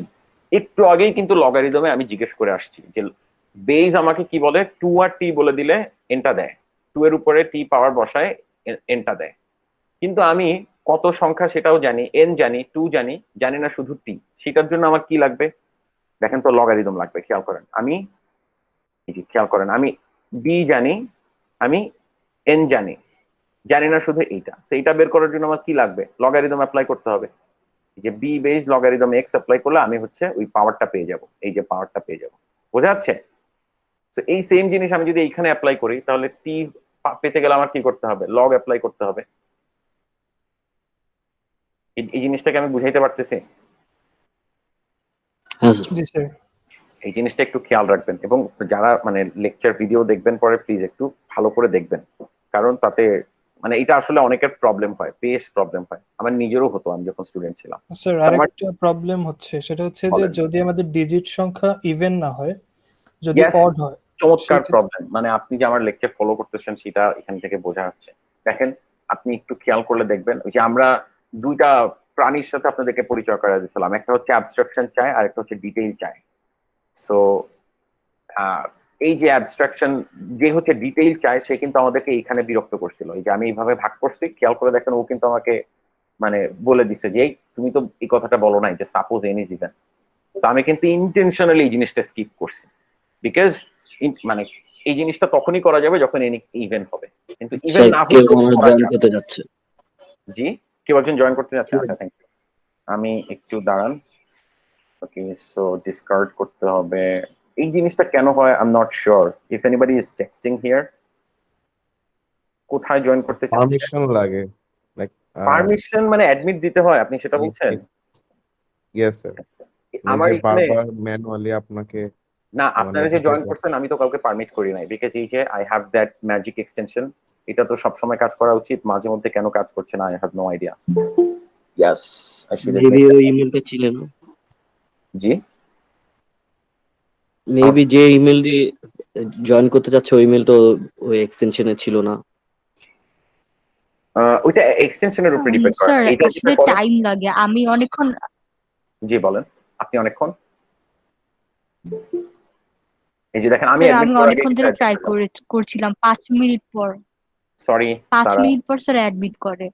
আমি যেটা করব না, এই যে এইমাত্র করলো তো একজন, এইমাত্র আসতে চাইলো, কে এইমাত্র আসলো, তার নামটা কি আমি ভুলে গেলাম। যাই হোক, কেউ একজন হবে আর কি, সামওয়ান লাকি। এই যে এখন সমস্যা হচ্ছে এটা কখন কাজ করে না, আই হ্যাভ নো আইডিয়া। আমার এটা একটু মানে ডিবাগ করতে হবে, অথবা আরেকটা কাজ করতে হবে, আমার এক্সটার্নাল মনিটরটা অ্যাড করে যে এই উইন্ডোটা আমি ওই এক্সটার্নাল মনিটরে রাখবো, সো দ্যাট কেউ যদি ঝামেলায় পড়ে আমি হচ্ছে সাথে সাথে অ্যাটলিস্ট দেখতে পাবো। এখন আমার সামনে শুধু একটাই স্ক্রিন, সো আমাকে একটু টাইম দেন, নেক্সট ক্লাসগুলোতে হয়তো ঠিকঠাক হয়ে যাবে ইনশাআল্লাহ। Thank you for reminding me. এখন আমরা যেখানে ছিলাম সেটা হচ্ছে কোথায় ছিলাম আমরা? হ্যাঁ, আমরা ছিলাম এইখানে। তো আমরা ছিলাম এইখানে যে আমরা আসলে ওই যে টি-তে ছিলাম আমরা, যে আমরা টি-টা জানি না। আমরা কখন থামবো? যখন আমাদের n/2 টু দি পাওয়ার টি 1 হবে, তো তখন n = 2 টু দি পাওয়ার টি হবে। তো আমরা যেহেতু টি-টা জানি না, টি-কে আমরা বের করে ফেললাম এই যে log 2/n। তো এই লেভেলে যখন আমি চলে যাব, মানে log 2/n এর ভ্যালু যত, সেই সময় গিয়ে মানে সেই লেভেলে গিয়ে আমার প্রবলেমের সাইজ হবে 1। এই হচ্ছে আমার কথা, যে তখন আমার প্রবলেমের সাইজ হবে 1। কিন্তু তখন আমার কতগুলি মাল্টিপ্লিকেশন করতে হবে খেয়াল করেন। লেভেল টি তে মাল্টিপ্লিকেশন হচ্ছে 4 টু দি পাওয়ার টি-টা। তাহলে ওই লাস্ট লেভেল যখন আমার কাছে শুধু 1 সাইজের প্রবলেম, তখন আমার কয়টা মাল্টিপ্লিকেশন সেটা কিন্তু আমি জানি না, সেটা আমি বের করবো এখান থেকে। মানে প্রবলেমের সাইজ এইখান থেকে, এটা যখন 1 হবে সেখান থেকে টি এর ভ্যালু বের করব, ওই টি এর ভ্যালুটা এইখানে বসাই দিব। তাহলে আমার টোটাল প্রবলেম হবে কতগুলা? টি এর যে ভ্যালুটা বের করছি সেটা হচ্ছে log 2/n। তাহলে আমার টোটাল প্রবলেম হবে 4 two the power log 2/n। বোঝা যাচ্ছে? কেউ একজন আমাকে কনফার্ম Yes, sir. করেন please। হ্যাঁ, না বোঝা গেলেও প্লিজ বলবেন। এটা স্যার মানে আরেকবার একটু বলুন। হ্যাঁ, আমি যেটা বলতেছিলাম সেটা হচ্ছে দেখেন, লেভেল টি তে এই লাইনটা ফলো করতে পারলে দেখেন, লেভেল টি তে আমার 4 টু দি পাওয়ার টি টা প্রবলেম আছে। প্রত্যেকটা প্রবলেমের সাইজ হচ্ছে n/2 to the power T. এখন আমি এইভাবে করে নামতে নামতে তো নিচে যাব, তাই না? মানে কতক্ষণ থামবো আমি? এই রিকার্সিভ ফাংশন কতক্ষণ কল করব? যতক্ষণ আমার সাইজ 1 না হয়। এই যে এই জায়গাটা দেখেন, আমার আসলে অ্যালগরিদমটা এই জায়গায় রাখা উচিত ছিল একটা স্লাইডে। আমি এইটা থামতেছি কখন? রিকার্সিভ ফাংশন কল করতেছি, এইটার জন্য বারবার রিকার্সিভ ফাংশন কল করতেছি না কখন? যখন আমার n এর ভ্যালু 1, যখন আমি সিঙ্গেল ডিজিট মাল্টিপ্লিকেশন করতে চাচ্ছি, তখন আমি মানে রিটার্ন করে দিচ্ছি, তখন আমি আর রিকার্সিভ ফাংশন কল করতেছি না। n এর ভ্যালু 1 পর্যন্ত কিন্তু আমার যেতে হবে। হ্যাঁ, তো n এর ভ্যালু 1 পর্যন্ত আমার যেতে হবে। তার মানে আমার প্রবলেমের সাইজ যতক্ষণ 1 না হবে ততক্ষণ পর্যন্ত আমি রিকার্সিভ করতে করতে নিচে নামবো। কিন্তু রিকার্সিভ করতে করতে নিচে নামতেছি, প্রবলেমের সাইজ কমতেছে, কিন্তু সমস্যাটা কি? নাম্বার অফ প্রবলেমস কিন্তু বেড়ে যাচ্ছে। খেয়াল করছেন? এই যে এই জায়গায় প্রবলেমের সাইজ ছিল n, কিন্তু প্রবলেম ছিল একটা। এই লেভেলে প্রবলেম প্রত্যেকটার সাইজ n/2, প্রবলেম হয়ে গেছে 4টা। লেভেল 2 তে প্রত্যেকটা প্রবলেমের সাইজ n/4, প্রবলেম হয়ে গেছে 4 × 4 16টা। লেভেল 3 তে হয়ে গেছে 64টা, প্রত্যেকটা প্রবলেমের সাইজ n/8। তাহলে খেয়াল করেন, প্রবলেমের সাইজ আস্তে আস্তে কমতেছে, কিন্তু নাম্বার অফ প্রবলেমস আস্তে আস্তে বাড়তেছে। এটা কি বোঝা গেছে? সবাইকে কিন্তু এই লাইনটা বুঝতে হবে এবার। নাম্বারের এটা যদি বোঝা যায় তাহলে খেয়াল করে দেখেন, তাহলে আমি কখন থামবো? যখন আমার প্রবলেমের সাইজ হয়ে যাবে 1। তো এই জিনিসটা যখন 1 হবে তখন আমি থামবো। এই জিনিসটা কখন 1 হবে? যখন টি এর ভ্যালু log 2n হবে। এই যে যখন টি এর ভ্যালু log 2n হবে তখনই আমি থামবো। তো টি এর এই ভ্যালুটা পেয়ে গেলাম, এই টি এর এই ভ্যালুটা নিয়ে আমি এখন নাম্বার অফ প্রবলেমস এর উপরে বসাই দিব, এই যে এইখানে বসাই দিব। তখন মানে যখন আমার সাইজ হবে 1, তখন আমার কতগুলি মাল্টিপ্লিকেশন করতে হবে, কতগুলি প্রবলেম আছে? 4 টু দি পাওয়ার টি-টা। এই টি এর ভ্যালুটা যখন বসাই দিব পাওয়া যাবে এইটা, 4 two the power log 2n। বোঝা যাচ্ছে? এইটুকু বোঝা গেছে? তো আমার এতগুলি 1 ডিজিট মাল্টিপ্লিকেশন করতে হবে। এখন একটু খেয়াল করেন, 4 two the power log n মানে হচ্ছে এটা আসলে 2 স্কয়ার log n না? দেখেন তো, মানে এই জিনিসটাকে আমি জাস্ট এটা লিখছি 4 log n, মানে 4 log n না লিখে আমি লিখছি 2 log 2n। এই যে মানে এই যে 2 স্কয়ার লিখছি আর কি। বোঝা যাচ্ছে? মানে 4 না লিখে 4 কে 2 স্কয়ার লিখছি। এখন আপনারা তো জানেন ওই যে লগ এর পাওয়ারের ফর্মুলা তো জানেন, যে এইখানে যদি n স্কয়ার থাকতো এটাকে আমি নিয়ে সামনে বসাইতে পারতাম। তো কোন একটা জিনিস যখন সামনে বসানো আছে সেটাকে আমি আবার নিয়ে পাওয়ারে বসাইতে পারি, পারি তো নাকি? লগের এইটুকু তো আমরা জানি। হ্যাঁ, তো এটা যদি আমরা জেনে থাকি তাহলে খেয়াল করে দেখেন এই জিনিসটা Yes, sir. সিম্পল হয়ে গেল। তার মানে আমার প্রবলেমটা আসলে এই যে এই সংখ্যাটা আসলে যেটা দাঁড়াইলো সেটা হচ্ছে 2 to the power log 2/n square. এখন খেয়াল করেন ওই যে যেটা বললাম, স্কয়ার রুট যেমন কাটাকাটি যায়, লগ আর পাওয়ার ঠিক তেমন কাটাকাটি যায়, যাওয়া উচিত। আমি এখানে প্রশ্ন করতেছি যে 2 এর পাওয়ার হিসেবে, এই যে শুধু এইটুকুতে আমি প্রশ্ন করতেছি যে 2 এর পাওয়ার হিসেবে কত বসাইলে n স্কয়ার হয়। তো এই জিনিসটার ইয়ে হচ্ছে একটা আনসার, ওই যে দ্যাট ওয়াই পাওয়ারটা পাওয়া যাবে। ওই পাওয়ারটাই যদি আমি 2 এর উপরে বসাই দেই তাহলে আমি n স্কয়ার পাবো না? দেখেন খেয়াল করেন, এইখানে আমি প্রশ্ন করতেছি যে এইটুকুতে 2 এর পাওয়ার হিসেবে কত বসাইলে n স্কয়ার হবে। ধরে নিলাম সেটা একটা নাম্বার, ম্যাজিক নাম্বার, সেটা হচ্ছে ধরেন y। এখন ওই 2 এর পাওয়ার হিসেবে আমি যদি ওইটাকেই বসাই, ওই নাম্বারটাকেই বসাই, তাহলে আমি কত পাবো? n স্কয়ারই তো পাবো।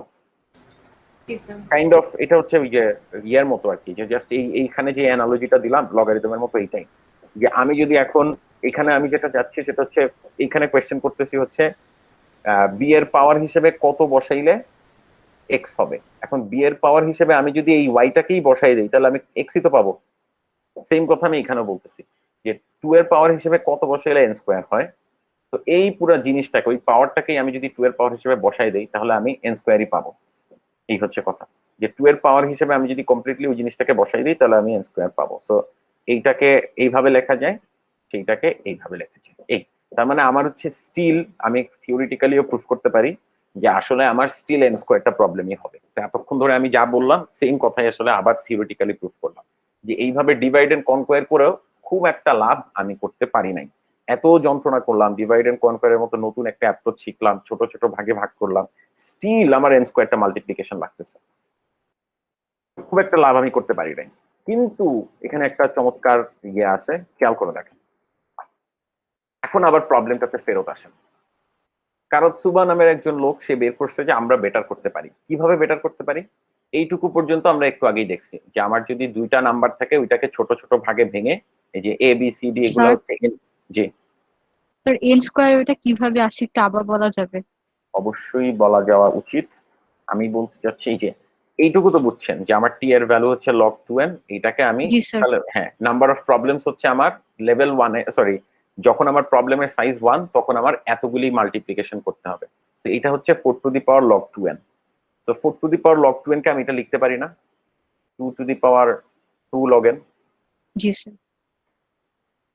বা 2 to the power log 2 base n। আচ্ছা, তো এখন খেয়াল করেন ওই যে লগের পাওয়ার টাওয়ারের এইসব সিস্টেমে তো আপনি জানেন যে এই যে log n স্কয়ার যদি থাকতো তাহলে এইটাকে ধরে আমি এখানে আনতে পারতাম, জি তাই না? স্যার। মানে হ্যাঁ, তো এখন আমি জাস্ট উল্টা কাজটা করতেছি, এই 2টাকে ধরে নিয়ে এখানে বসায় দিচ্ছি। তাহলে এই লাইনটাকে আলটিমেটলি, এই লাইনের পরের লাইনটা হচ্ছে 2 to the power log is to n square. n square. So 2 আর আমি যেমন বলতেছিলাম স্কয়ার আর রুট কাটাকাটি যায়, লগ আর পাওয়ার ঠিক একই রকম। আমি যদি লগে মানে লগ করার পরে পাওয়ার করি সেটা কাটাকাটি ও। যায়। So এই লগ আর এই পাওয়ারটা কাটাকাটি যায়, থাকে শুধু n স্কয়ার। এটা হচ্ছে হ্যাঁ, এই হচ্ছে কথা। সো যে এইটাই হইতেছে কথা। আর অথবা আমি যদি উল্টা কাজটা করি, আমি যদি এই পাওয়ারের সিস্টেমটা হচ্ছে এইটাই, ধরেন আমি যদি এইটার ভ্যালু কত হবে বলেন তো? এটার ভ্যালু হবে n 2 base log 2 to the, আগে আমি পাওয়ার করছি তারপরে আমি লগ করছি, তাহলে পাবো হচ্ছে n। এটাই তো নাকি? এটা তো আমরা জানি যে 2 টু দি পাওয়ার 2 মানে 2 to the power n of log 2 হচ্ছে এই n টা সামনে চলে আসবে, n শুধু n, এই পুরাটা 1, log 2 বেস 2 হচ্ছে 1। তো আমি যদি স্কোয়ার করে রুট করি সেটাও যেমন আগেরটাই থাকে, আবার যদি রুট করে স্কোয়ার করি সেটাও আগেরটাই থাকে। ঠিক একইভাবে আমি যদি লগ করে পাওয়ার করি তাতেও আমার এইটাই থাকে, আমি যদি পাওয়ার করে লগ করি তাতেও আমার এই জিনিসটাই থাকে। এই হচ্ছে কথা। তো আলটিমেটলি এত হাবিজাবি দিন শেষে বোঝানোর পরে যেটা আসবে সেটা হচ্ছে আমার এইটার মানে এইটা, এটার মানে n স্কয়ার। একটু দেখবেন তাহলে আর একটু ক্লিয়ার হবে। সো এই হচ্ছে ঘটনা যে আমার তাহলে 4টা মাল্টিপ্লিকেশন লাগতেছে, কিন্তু খেয়াল করে দেখেন এটা একটা মাল্টিপ্লিকেশন, এটা একটা মাল্টিপ্লিকেশন। আমার কিন্তু এই দুইটা মাল্টিপ্লিকেশনকে আলাদা করে লাগতেছে না, আমার যেটা লাগতেছে এই দুইটার সামেশন, তাই না? খেয়াল করে দেখেন আমার কিন্তু এই দুইটা লাগতেছে না, দুইটা ইন্ডিভিজুয়ালি লাগতেছে না। কেউ যদি আমাকে এই দুইটা মাল্টিপ্লিকেশনের সামেশন বলে দেয় আমি তাহলে কিন্তু খুশি। বোঝা যাচ্ছে? জি স্যার। আচ্ছা, তাতে কি সুবিধা হইলো? মানে মনে হচ্ছে অ্যাবসার্ড কথাবার্তা। আমার শুধু এই তিনটা জিনিস হইলেই চলবে, এইভাবে আলাদা আলাদা করে ভাঙার দরকার নাই। এই তিনটা ভ্যালু কেউ আমাকে বললে এটাকে 10 টু দি পাওয়ার 10 দিয়ে গুণ করবো, এই যে sorry 10 to the power n দিয়ে গুণ করবো, এইটুকুকে 10 to the power n by 2 দিয়ে গুণ করবো, এইটাকে জাস্ট যোগ করে দিব। এই আমার লাগবে তিনটা জিনিস, 4টা জিনিস না। কেন বলতেছি এই জিনিসটা? খেয়াল করে দেখেন, আমার লাগবে এসি, আমার লাগবে বিডি, আমার আর কি লাগবে? এডি আর বিসির সামেশন, মানে এডি প্লাস বিসি। এখন খেয়াল করেন আমি যদি সামহাও কোনো একভাবে এই আকাশ থেকে এটা নিয়ে আসলাম, A plus B into C plus D, এটা যদি এটা গুণ করলে কি দাঁড়ায় দেখেন তো? A plus B into C plus D কে যদি আমি গুণ করি তাহলে আসে হচ্ছে এসি, তারপরে এডি, তারপরে বিডি আর বিসি, তাই না? এই 4টা জিনিসই তো আসে, এটাকে যদি আমি ভাঙচুর করি মানে ডিস্ট্রিবিউট করে দিই। তো তার মধ্যে দেখেন এসি আমার লাগবে, এটাকে কেটে দিলাম কোনো এক কারণে, বিডি আমার লাগবে, এটাকেও কেটে দিলাম কোনো এক কারণে। বাকি থাকলো হচ্ছে বিসি প্লাস এ। আমার এই দুইটা আলাদা আলাদা করে লাগবে না, এই দুইটার সামেশন লাগবে। এই যে আগের স্লাইডে আছে দেখেন, আমার বিসি প্লাস এডির সামেশন লাগবে, এই দুইটাকে আলাদা করে লাগবে না। কেন বলতেছে এই কথা খেয়াল করে দেখেন, আমি যদি এই দুইটার সংখ্যা গুণ দেই, এখানে এই যে এটা একটা যোগফল, এটা একটা সংখ্যা, এই দুইটা যোগফল, এটা একটা সংখ্যা, গুণ দিলাম। তো এই মাল্টিপ্লিকেশন করার পরে আমি যদি সেখান থেকে এসি বাদ দিই, আমি যদি সেখান থেকে বিডি বাদ দিই, তাহলে আমার কাছে কি থাকে? এই বিসি প্লাস এডিটা থাকে না? জি স্যার। ইয়েস তাহলে কি হচ্ছে দেখেন, এত যন্ত্রণা করার পরে আসলে ঘটনাটা কি ঘটতেছে, সেটা হচ্ছে এসি বের করার জন্য একটা মাল্টিপ্লিকেশন, কোনো ছাড় নাই। বিডি বের করার জন্য একটা মাল্টিপ্লিকেশন, কোনো ছাড় নাই। কিন্তু এই যে এখানে এই দুইটা বের করতে আমার আগে দুইটা মাল্টিপ্লিকেশন লাগতেছিল। আমি যেটা করলাম এটা হচ্ছে আমি এটা আলাদা আলাদা করে বের করলাম না, আমি এই এ প্লাস বি আর সি প্লাস ডি এই দুইটাকে একবার মাল্টিপ্লাই করার পরে সেখান থেকে এই এসি আর বিডি যদি বাদ দেই, তাহলে আমার এই তো ওদের সামেশনটা বের হয়ে গেল। তাহলে আমার টোটাল কয়টা মাল্টিপ্লিকেশন লাগলো? এই একটা, এই একটা, আর তিনটা। এই একটা মাল্টিপ্লিকেশন লাগলো। আচ্ছা, এই হচ্ছে ঘটনা। আমাদের কিন্তু মাল্টিপ্লিকেশন বাদ দেওয়ার জন্য অনেক রকম এক্সট্রা অ্যাডিশন করতে হয়েছে, যেমন এই একটা অ্যাডিশন করতে হয়েছে, এই একটা অ্যাডিশন করতে হয়েছে, আবার বাদ দিতে হয়েছে, এই যে এই পুরো জিনিস থেকে এক্সট্রা দুইটা বাদ দিতে হয়েছে। কিন্তু আমরা যেহেতু আগেই বলছি যে মাল্টিপ্লিকেশন অনেক কঠিন, আমরা আপাতত শুধু মাল্টিপ্লিকেশনই কনসিডার করব। আমরা ধরে নিচ্ছি যোগ এতই সোজা যে মাল্টিপ্লিকেশনের তুলনায় এটা কাউন্টই হয় না। তো আমাদের কনসেন্ট্রেশন শুধু গুণে, কয়টা গুণ হচ্ছে সেই। আগে আমাদের 4টা গুণ লাগতো, কিন্তু এখন আমাদের কয়টা গুণ লাগতেছে? 3টা। খেয়াল করেন, এটা একটা আর এটা একটা, আর ওই যে A plus B into C plus D থেকে এই এই সরি এই যে এইটা আর এটা যদি বাদ দিই তাহলে এটা পাওয়া যায়।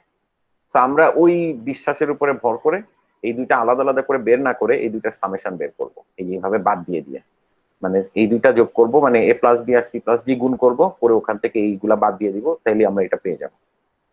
তাহলে প্রবলেমটা এখন কি দাঁড়াইলো? প্রবলেমটা দাঁড়াইলো আমাকে দুইটা নাম্বার মাল্টিপ্লাই করতে হবে, যদি n = 1 হয় গুণ করে দাও, আদারওয়াইজ সেই আগের মতো, এই লাইনটাও আগের মতো, সব পারফেক্ট, এটাও আগের মতো, এটাও আগের মতো, এই পর্যন্ত কারেক্ট। এরপরে আমি হচ্ছে ওই এডি আর বিসি বের না করে আমি একটা নতুন নাম্বার বের করলাম জেড। জেডটা কি? জেড হচ্ছে এ প্লাস বি আর সি প্লাস ডি এর মাল্টিপ্লিকেশন। এই যে একটু আগে যেটা দেখাইলাম, জেড হচ্ছে এইটা।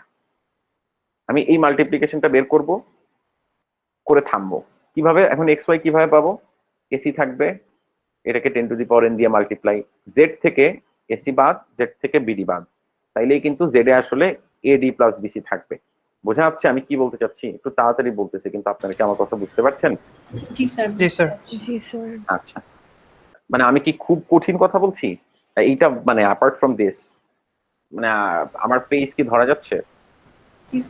স্যার কঠিন না, বাট কথা হচ্ছে অনেক বেশি ঘুরে ফিরে মানে একই অনেক বেশি কথা। পেঁচানো হইতেছে আর কি। কমপ্লিট। হ্যাঁ, এখন পেঁচানো হচ্ছে বিকজ এই যে দেখেন দিন শেষে একটা সুডো কোডে জিনিসটাকে ট্রান্সফার করে জিনিসটা সহজ হয় আর কি। এরপর থেকে ব্যাপারটা আর এমন হবে না। তো এইখানে আসলে নতুন একটা আইডিয়ার সাথে বারবার পরিচয় করা দেওয়া হচ্ছে। তো জিনিসটা আসলে একই জিনিস, নতুন আইডিয়া দিয়ে চিন্তা করলো যে আসলে জিনিসটা একই, ওইটা বোঝানোর কথা হচ্ছে। আর যেহেতু অনেকের জন্য ওই কিছু জিনিস রিপিট করছি, এই জন্য একটু আপনার এরকম লাগছে, বাট স্টে উইথ আস, এখন থেকে নতুন জিনিসপত্র আসবে। তো ওইটা যদি বাদ দিই তাহলে খেয়াল করেন আমার 3টা মাল্টিপ্লিকেশন এই কাজ হয়ে যাচ্ছে। তো এটা একটা মাল্টিপ্লিকেশন করতে গিয়ে আমার আগে 4টা মাল্টিপ্লিকেশন লাগতো, এখন 3টা মাল্টিপ্লিকেশন লাগে। তো সেম আগের মতো কথা, একটা প্রবলেম সাইজ n, কিন্তু লেভেল 2 তে আগে আমার 4টা প্রবলেম লাগতো, এখন প্রবলেমের সাইজ একটা কমে গেছে। বোঝা যাচ্ছে? আগে 4টা লাগতো, এখন 3টা লাগতেছে। সেম একইভাবে লেভেল টি তে আগে 4t টা প্রবলেম ছিল, এখন আর 4t টা প্রবলেম নাই, এখন 3t টা প্রবলেম। সাইজ কিন্তু কমতেছে না, সাইজ কিন্তু আগের মতোই আছে। আমি কখন থামবো? স্টিল আগের মতো কথাবার্তা, n/2t যখন 1 হবে তখন থামবো। n/2t কখন 1 হবে? t = log 2 base n। এই লেভেলে গেলে আমার প্রবলেমের সাইজ হয়ে যাবে 1। এই টি এর ভ্যালুটা নিয়ে আমি এখন এই 3 এর উপরে বসাই দিব, তখনই আমি বুঝতে পারবো আমার আসলে কতগুলি মাল্টিপ্লিকেশন লাগতেছে। তা আমার যেটা প্রবলেম সেটা হচ্ছে 3 এই যে দেখেন 3 log 2 বেস n, এই জিনিসটা বের করা। ঠিক আছে? বোঝা যাচ্ছে? জি স্যার, বোঝা জি স্যার। এখন একটু খেয়াল করেন, এখানে লগের বেস আছে 2, এখানে জিনিসটা আছে 3। তো আগে যেমন এটা 4 ছিল, 4 থাকলে যেটা সুবিধা ছিল আমি 2 স্কয়ার লিখে পট করে কাজ হয়ে যাচ্ছিল, 2 স্কয়ার লেখার কারণে টুটাকে সামনে নিয়ে যাচ্ছিলাম। এখন এইখানে একটা বেজ, এখানে একটা পাওয়ার, একটু ঝামেলা হয়ে গেল না? সেইটা দূর করার জন্য আমরা একটু এটা করতে পারি। দেখেন 2 টু দি পাওয়ার 1.6 অলমোস্ট, এটা হচ্ছে আসলে 3। সো 3 না লিখে আমি যেটা করব সেটা হচ্ছে সেম এই জিনিস, মানে বোঝা যাচ্ছে 2 to the power 1.6 is almost 3। তো এটা যদি হয়ে থাকে তাহলে আমি 3 না লিখে এই জিনিসটাকে লিখবো 2 টু দি পাওয়ার 1.6। কেন লিখবো, কি সুবিধা হবে? এই যে এখানে দেখেন 2 to the power 1.6 log 2 base n। তো এই জিনিসটাকে আমি এইটা লিখলাম সেম আগের মতো। আগে যেমন 2টাকে এই পাশে সরাই দিছিলাম, এখন আমি 1.6 কে এই পাশে সরাই দিব। তাহলে জিনিসটা যেটা দাঁড়াবে সেটা হচ্ছে 2 to the power log 2 base n to the power 1.6। Allah Allah, আমার নিজের লেখা দেখে নিজেরই খারাপ লাগতেছে। তো খেয়াল করেন আগের মতো এই যে লগ আর পাওয়ার কাটাকাটি থাকলে হচ্ছে n টু দি পাওয়ার 1.6। এই লাইনটা কি বোঝা যাচ্ছে? Please don't kill me. এটা কি বোঝা যাচ্ছে? স্যার বোঝা যাচ্ছে স্যার। Thank you. জি so sir. If that's the case, তাহলে খেয়াল করে দেখেন আমার যখন প্রত্যেকটা প্রবলেমের সাইজ 1 হবে তখন আমার আসলে আগে যেমন n স্কয়ারটা প্রবলেম ছিল, এখন n স্কয়ারটা প্রবলেম হবে না, n টু দি পাওয়ার 1.6 টা প্রবলেম হবে, which is clearly less than n to the power 2। তো এত কথার যে সারমর্ম, আর এত কথা আপনারা ভুলে যেতে পারেন। আপনাদেরকে যে জিনিসের সাথে পরিচয় করা হলো সেটা হচ্ছে ডিভাইড এন্ড কনক্রিয়ার। এই জিনিসটা মাথায় রাখবেন। তো এখানে যেটা হচ্ছে সেটা হচ্ছে n স্কয়ার যদি আমি ইনপুট বাড়াইতাম কার্ভটা এরকম হইতো, আর n স্কয়ারের sorry n to the power 1.5 এর কার্ভটা দেখেন মাচ ফ্ল্যাটার। কেন ফ্ল্যাটার? কারণ ইনপুট যত বাড়াচ্ছি এই ইয়ে করতে তত কম সময় লাগতেছে, n স্কয়ারের চেয়ে এটা সিগনিফিকেন্টলি বেটার। এই হচ্ছে আমাদের এইম। সো এটা কি বোঝা গেল? এইটুকু যদি বোঝা গিয়ে থাকে আমাদের স্লাইড 1 এর কাজকর্ম শেষ। কারাতসুবা অ্যালগরিদম, এটা হচ্ছে কারাতসুবা। কারাতসুবা জাস্ট এই জিনিসটা খেয়াল করছে যে চারটা মাল্টিপ্লিকেশন না করে 3টা মাল্টিপ্লিকেশন করা যায়, এবং এই একটা কাজ করে সে বিখ্যাত হয়ে গেছে, ফেমাস হয়ে গেছে। সো স্যার এই যদি কেউ কারাতসুবা জিজ্ঞেস করে সেক্ষেত্রে কি আমরা এইভাবে এক্সপ্লেইন করে দিব? আপনি কারাতসুবাতে, আচ্ছা কায়কোবাদ স্যার যদি আপনাকে জিজ্ঞেস করে, তাই তো? হ্যাঁ হ্যাঁ। আচ্ছা, কায়কোবাদ স্যার যদি আপনাকে কারাতসুবার কথাবার্তা জিজ্ঞেস করেন তাহলে আপনি যেটা বলবেন যে কায়কোবাদ স্যার আপনাকে এত ডিটেল কথা জিজ্ঞেস করবে না। কায়কোবাদ স্যার আপনাকে জিজ্ঞেস করবে যে 2টা ইন্ডিজিটের মাল্টিপ্লিকেশন করতে গেলে যে অ্যালগরিদম সেটার কমপ্লেক্সিটি কত।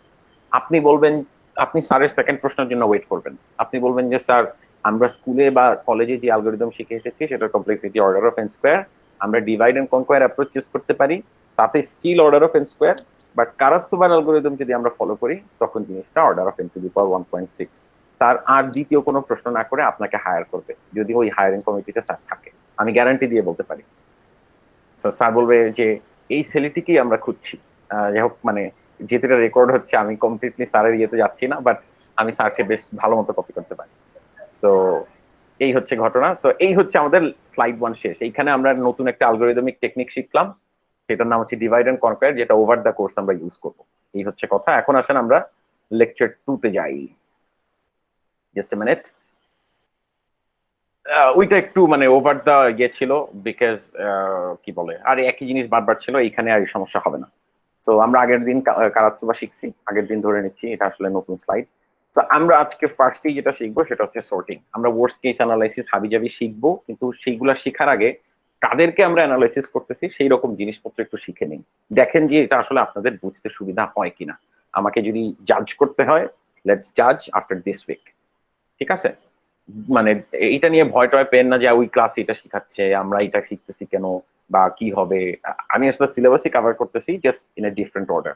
আপনাদের থিওরি অ্যাসাইনমেন্টে কোনো প্রবলেম হবে না। আমি ডেডলাইন আপনাদের সুবিধা মতো সময় এক্সটেন্ড করাই নিয়েছি, যাতে আপনারা আমি জিনিসপত্র কভার করার পরে অ্যাসাইনমেন্ট করতে পারেন।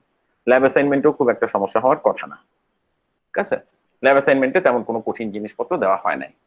তো দেখেন সর্টিং আমাদের লাগবে। এখন আপনারা বলেন যে আপনারা কি কি সর্টিং শিখছেন এতদিনে, ছোটবেলা থেকে এই পর্যন্ত? Insertion, bubble bubble sort, insertion sort, bubble sort, insertion sort, আর মার্জ কিছু? Sort, selection sort. Selection sort. আপনারা মার্জ সর্ট Selection শিখছেন? sort। সিলেকশন সর্ট, চমৎকার। মার্জ সর্ট কি শিখছেন বললেন? ক্লাসে শেখানো হয়েছে? না না স্যার, No, sir. মার্কস শেখানো হয়নি। সমস্যা নাই। আমি যেটা বলতে চাই সেটা আমি গতকাল বলছি, এবং গতকাল আমি হাতে নাতে প্রমাণ পাইছি। মানে প্রমাণ পাইছি বলতে ক্লাসে আমি ভুলভাল কথাবার্তা বলা শুরু করছিলাম। কেমন ভুলভাল কথাবার্তা? ক্লাসে আমি গতকাল প্রথমে এই জিনিসটা বলছি, আপনাদেরকে যেই 3টা সর্ট শেখানো হয়েছে এতদিন, আমি সেগুলোর নাম একবার করে বলি। সেটা হচ্ছে সিলেকশন সর্ট, ইনসারশন সর্ট, আর হচ্ছে বাবল সর্ট। সো আমি যেটা বলছিলাম গতকালকে ক্লাসে যে আমার এই তিনটা সর্টের ডেফিনিশন নিয়ে ঝামেলা হয়। এই তিনটা সর্টের মধ্যে কোনটা যে আসলে কি ওইটা আমি আসলে মনে রাখতে পারি না, এবং আমি খুব একটা ভালো বুঝি না তা না, অ্যালগোরিদম কিভাবে কাজ করে বুঝি, কিন্তু কোনটা কি সর্ট এটা আমি বলতে পারি না। সো স্টুডেন্টরাও সমস্যাটা হয়। আচ্ছা, এই সমস্যাটা কি আপনাদের কারো হয়? মানে আপনাদেরকে এখন মনে আছে কোনটা বাবল সর্ট, কোনটা ইনসারশন সর্ট? রিসেন্টলি পড়ছি আচ্ছা, এজন্য স্যার bubble মনে sortটা আছে, মনে কিন্তু আছে। আর আচ্ছা। বাকি দুইটাতে একটু ঝামেলা হয়। বাকি দুইটাতে একটু ঝামেলা হয়, আমি কালকে হাতে নাতে টের পাইছি। আমি আপনাদেরকে এখন ইনসারশন সর্ট পড়াবো, মানে ইনসারশন সর্টটা জাস্ট একবার দেখাবো, কিন্তু যেটা হবে সেটা হচ্ছে আমি গতকালকে ক্লাসে ইনসারশন সর্ট পড়াইতে গিয়ে সিলেকশন সর্ট পড়ানো শুরু করে দিছি। তারপরে কিভাবে বুঝছি ভুল হয়েছে, যখন আমি অ্যালগোরিদমটাতে গেছি, মানে আমি সিলেকশন সর্টের প্রসেস কমপ্লিটলি বর্ণনা করে এবার আমি অ্যালগোরিদমে চলে গেছি। এই যে অ্যালগোরিদমটা ছিল এই, এটা করতে গিয়ে আমি দেখি যে হ্যাঁ হ্যাঁ আমি যা বলছি সেটা তো ইনসারশন সর্ট না। সো আমার নিজেরও প্রবলেম হয়, কিন্তু গতকাল আমি ভুল করে শিখে গেছি। এখন আপনাদেরকে বলি, বাবল সর্ট মানে হচ্ছে আপনি জাস্ট দুইটা নাম্বার করে কম্পেয়ার করবেন। ছোট এক লাইনে বলি, বাবল সর্ট হচ্ছে এই দুইটা নাম্বার কম্পেয়ার করবেন, যেই ঝামেলা হবে সলভ করে দিবেন, আবার এই দুইটা কম্পেয়ার করবেন, যেই ঝামেলা হবে সলভ করে দিবেন। এইভাবে মানে আপনার কাজ হবে বেসিক্যালি সলভ করা। সলভ করতে করতে করতে করতে আপনি যাবেন সামনের দিকে আগাবেন। একবার পুরা অ্যারেটা একবার সলভ করে আগাবেন, তারপর আবার সলভ করবেন, তারপর আবার সলভ করবেন, এইভাবে করে n বার সলভ করবেন। তো আপনার প্রতি ইটারেশন ম্যাক্সিমাম nটা সোয়াপ লাগতে পারে, আর সোয়াপও করবেন এই মানে এই টোটাল অপারেশনটা চালাবেন n bar. So n into n, order of n square. যাই হোক, এটা হচ্ছে বাবল সর্ট। বাবল সর্টের মূল অপারেশন হচ্ছে এটা একটা বাবল, এটা একটা বাবল। সিলেকশন আল্লাহ জানে না এটা সিলেকশন না, এটা হচ্ছে এটা bubble bubble sir. Bubble sort. Bubble সর্টের মূল আইডিয়া হচ্ছে solve সিলেকশনের প্রথমটার সাথে একদম পুরো সবগুলাকে কম্পেয়ার করে। হ্যাঁ এভাবে এই হয়। চমৎকার ব্যাপার। এখন দেখি যে আসলে কি হয়, আসলে ঘটনাটা কি হয়। বাবল সর্টের কথা আমরা মনে রাখবো না, আমাদের যেটা সমস্যা হয় সেটা হচ্ছে সিলেকশন সর্ট আর ইনসারশন সর্ট নিয়ে। আমরা আজকে শিখবো ইনসারশন সর্ট। এখন এই জিনিসটা আপনারা বাসায় গিয়ে একটু দেখবেন, এইটা হচ্ছে সিলেকশন সর্টের একটা ভালো ইমপ্লিমেন্টেশন, যেটা নর্মালি আমাদেরকে ক্লাসে শেখানো হয়। আর এটা ইচ্ছা করে একটা খারাপ ইমপ্লিমেন্টেশন আপনাদেরকে দেখানো হয়েছে। এটা কেন খারাপ সেটা আপনারা একটু চিন্তা ভাবনা করবেন, যেটা কেন খারাপ। একই অ্যালগোরিদম, বাট এটা গুড ইমপ্লিমেন্টেশন, এটা ব্যাড ইমপ্লিমেন্টেশন, টাইম বেশি লাগে। সো দেখেন ইনসারশন সর্ট কি করে। ইনসারশন সর্ট আর সিলেকশন সর্টের মধ্যে একটু পার্থক্য আছে। ইনসারশন সর্ট যেটা করে সেটা হচ্ছে এই এলিমেন্টটাকে মানে একটা নির্দিষ্ট ইটারেশনে একটা এলিমেন্টকে টান দিয়ে ধরে। যেমন এই যে ওয়ান ইটারেশনে এই এলিমেন্টটাকে ধরছে যে আজকে এই ভ্যালুটাকে আমি কারেক্ট প্লেসে বসাবো, মানে ধরাটা হচ্ছে ফিক্স। আইথ ইটারেশনে আই নম্বর ভ্যালুটাকে ধরবে, ধরে ওকে কারেক্ট পজিশনে বসাবে। কিভাবে কারেক্ট পজিশনে বসাবে? 4 এর সাথে 6 কে কম্পেয়ার করবে। 4 কি 6 এর চেয়ে ছোট? ইয়াস ছোট, তাহলে দাও সলভ করে শেষ। এইবার টু ইটারেশনে A2 কে ধরবে, মানে এটা হচ্ছে অ্যারে 2, অ্যারে 0, অ্যারে 1, অ্যারে 2। এবার একে নাকি ঠিক জায়গায় বসাবে। সো 3 কি 6 এর চেয়ে ছোট? ইয়াস ছোট, দাও সলভ করে। তারপর 3 কি 4 এর চেয়ে ছোট? ইয়াস ছোট, তাও সলভ করে। এইভাবে হচ্ছে আগাবে, এই হচ্ছে কথা। তারপরে মানে এই কাজটা হয়ে গেলে জিনিসটা এই এতটুকু পর্যন্ত সর্টেড। সো ইনসারশন সর্ট যেটা করে সেটা হচ্ছে একটা নির্দিষ্ট ইন্ডেক্সকে ধরে, ধরার পরে ওইটাকে সলভ করতে করতে সামনে ঠিক জায়গায় বসায়। তো ইনসারশন সর্টের একটা নির্দিষ্ট ইটারেশনে কোন এলিমেন্টটাকে ধরবে এটা ফিক্সড, বোঝা যাচ্ছে? ধরাটা ফিক্সড। আর সিলেকশন সর্টে ঠিক উল্টা। আমি গতকালকের ক্লাসে সিলেকশন সর্ট পড়ানো শুরু করছিলাম। সিলেকশন সর্টে যেটা হয় সেটা হচ্ছে অ্যারেটা শুরু থেকে শুরু করে, প্রতি ইটারেশনে কত নম্বরে মানে মিনিমাম এলিমেন্ট বের করে। যেমন প্রথম ইটারেশনে দেখে সবচেয়ে ছোট এলিমেন্ট কোনটা, পুরা অ্যারেটা এখান থেকে এই পর্যন্ত ট্রাভার্স করে দেখে সবচেয়ে ছোট কোনটা, সেটা হচ্ছে 3। তাহলে সিলেকশন সর্টে যেটা হয় সেটা হচ্ছে প্রথমবার ইটারেশন শেষ হয়ে গেলে 3টা বসে, তারপর 3 চলে গেল, এবার 3 বাদ দিয়ে পুরা অ্যারেতে আর ছোট কে আছে? 4। দ্বিতীয় ইটারেশনে 4 কে বসায়। তার মানে ওই যে আপনার হচ্ছে 2 ইটারেশন শেষ হয়ে গেলে 3, 4 পর্যন্ত সর্টেড। 3 নম্বর ইটারেশনে যেটা দেখে 3, 4 তো চলে গেল, আর থাকে হচ্ছে 5, 6, 8। পুরা অ্যারেটা ট্রাভার্স করে দেখে এর মধ্যে মিনিমাম হচ্ছে 5। খুবই ছোট ছোট ডিফারেন্স, বাট বোঝা যাচ্ছে? ইনসারশন সর্ট ইন্ডেক্সটাকে ধরে ধরে ঠিক জায়গায় পাঠায়, মানে লেফটে পাঠাইতে থাকে। আর সিলেকশন সর্ট পুরা অ্যারেটাকে ট্রাভার্স করে ঠিক জায়গায় জিনিসটাকে পৌঁছায়। তার মানে ইনসারশন সর্টের ধরাটা ফিক্সড, ধরার ইন্ডেক্সটা ফিক্সড, আর সিলেকশন সর্টের ওই রাখা বা ভরার ইন্ডেক্সটা ফিক্সড। এই হচ্ছে ঘটনা। যাই হোক, আমরা ইনসারশন সর্টে দেখতেছি। এখন ইনসারশন সর্টের টাইম কমপ্লেক্সিটি কি হবে, এটা হচ্ছে আমাদের প্রশ্ন। তার আগে আমরা জানতে চাই যে এটা আসলে কাজ করে কিনা, যেই কোয়েশ্চেন আপনাদেরকে করতে বলছিলাম যে একটা অ্যালগোরিদম দেখাইলেই চোখ বন্ধ করে বিশ্বাস করবেন, এই কাজটা করতে যাবেন না। So does it work, this is our first question. এটা ফাস্ট কিনা, this is our second question, যদি আমাদের অ্যালগোরিদমটা কাজ করে। এখন খেয়াল করে দেখেন, এই যে কাজ করে কিনা আর ফাস্ট কিনা, এটা আমরা কিভাবে বিচার বিশ্লেষণ করব? এই দুইটা কোয়েশ্চেনে বিচার বিশ্লেষণ করার একটা উপায় কম্পিউটার সায়েন্স আমাদেরকে বলে, সেটা হচ্ছে ওয়ার্স্ট কেস অ্যানালাইসিস করতে হবে। ওয়ার্স্ট কেস অ্যানালাইসিস কি জিনিস? তার মানে পৃথিবীর সবচেয়ে খারাপ কেসটা দিয়ে অ্যানালাইসিস করতে হবে। আমার অ্যালগোরিদম যদি সবচেয়ে খারাপ কেসে কাজ করে, তাহলে আসলে আমি বুঝতে পারবো অ্যালগোরিদমটা সকল ইনপুটের জন্য কাজ করে। আর ওই অ্যালগোরিদমটা ফাস্ট কিনা, এটা কিভাবে বুঝতে পারবো? সবচেয়ে খারাপ কেসে ওইটা কেমন পারফর্ম করে সেটা বোঝার চেষ্টা করব। সো দুইটাতেই কাজ করে কিনা, মানে ভ্যালিডিটি, আর একটা হচ্ছে এফিসিয়েন্সি, দুইটাই আমি চেক করব ওয়ার্স্ট কেস দিয়ে। এই জিনিসটা কি বোঝা যাচ্ছে? খেয়াল করে দেখেন, অর্ডার অফ এন হাবিজাবি এই ক্যালকুলেশন কিন্তু সবাই করতে পারবে, অবশ্যই পারবে। মানে আপনি কেন, কোনো কোর্স না করলেও লোকজন 2-4টা এক্সাম্পল দেখলে বুঝতে পারবে। কিন্তু আসলে কি আন্ডার দ্য হুড কি হচ্ছে, এইটা বোঝাটা কিন্তু জরুরি।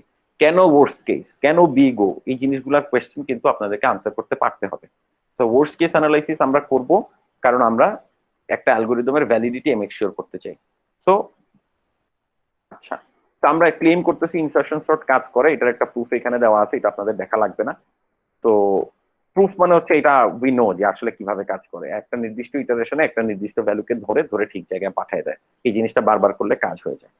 সো ওয়ার্স্ট কেস অ্যানালাইসিস আমাদেরকে কি বলে? ওয়ার্স্ট কেস অ্যানালাইসিস আমাদেরকে বলে যে এই যে আমি হচ্ছে প্রোগ্রামার, আমি একটা অ্যালগোরিদম ডিজাইন করছি, এই যে আমার অ্যালগোরিদম, একটা অ্যাডভার্সারি, একটা মানে সামওয়ান যে আমাদের ভালো চায় না, এমন একজন আমাকে এমন একটা ইনপুট দিবে যেটাতে আমার খবর হয়ে যাবে, যেটাতে আমার অ্যালগোরিদমকে পারফেক্টলি টেস্ট করা হবে ওয়ার্স্ট কেসে।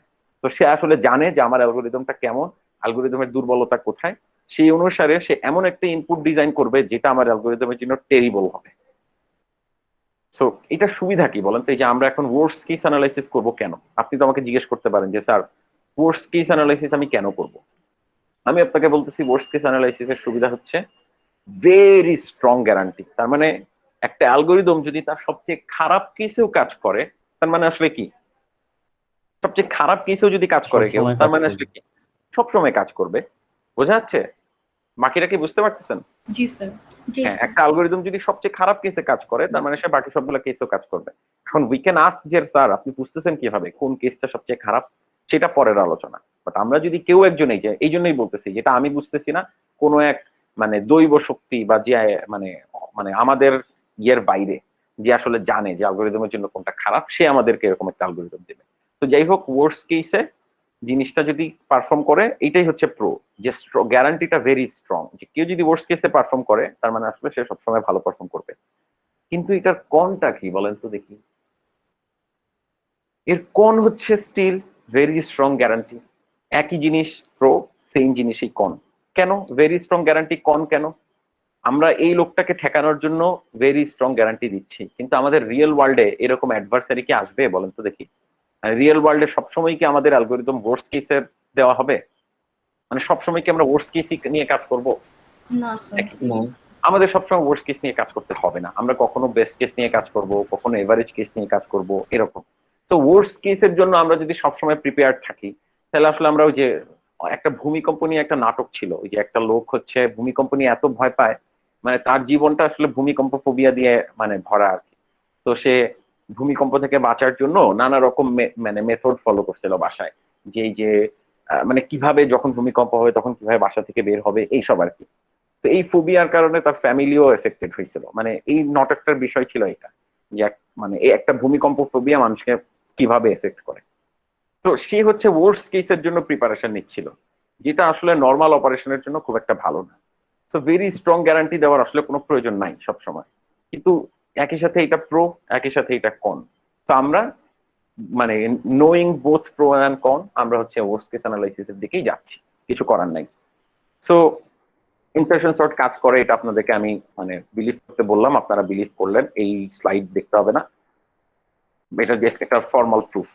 যাই হোক, সো এই স্লাইডটাতে আমি আবার ফেরত আসবো একটু পরে।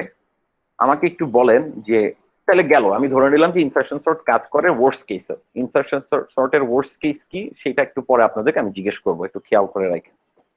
কিন্তু এখন আমি সেকেন্ড কোয়েশ্চেনে আসি, ধরে নিলাম ইনসার্শন সর্ট কাজ করে ওয়ার্স্ট কেসে। The next question, insertion sort কতটুকু ফাস্ট সেটা বের করার জন্য আমাকে আসলে ওয়ার্স্ট কেস অ্যানালাইসিস করতে হবে। ওয়ার্স্ট কেসে কতটুকু ফাস্ট, এখন একটু খেয়াল করেন। তার আগে এইরকম একটা ফিগার আমি আপনাকে দেখাচ্ছি। ওই যে একটু আগে আপনাদেরকে ইনসার্শন সর্টের একটা ভালো ইমপ্লিমেন্টেশন, একটা খারাপ ইমপ্লিমেন্টেশন দেখাইছিলাম, মনে আছে?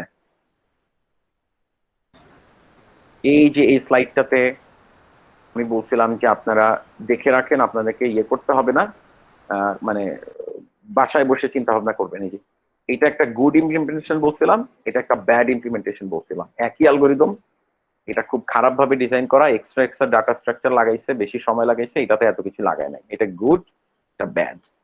সো আমাদের এই মানে এই কোর্সের যে কন্টেন্ট যে বানাইছে সে হচ্ছে এই জিনিসপত্রগুলোকে রান করছিল কয়েকবার, দেখেন।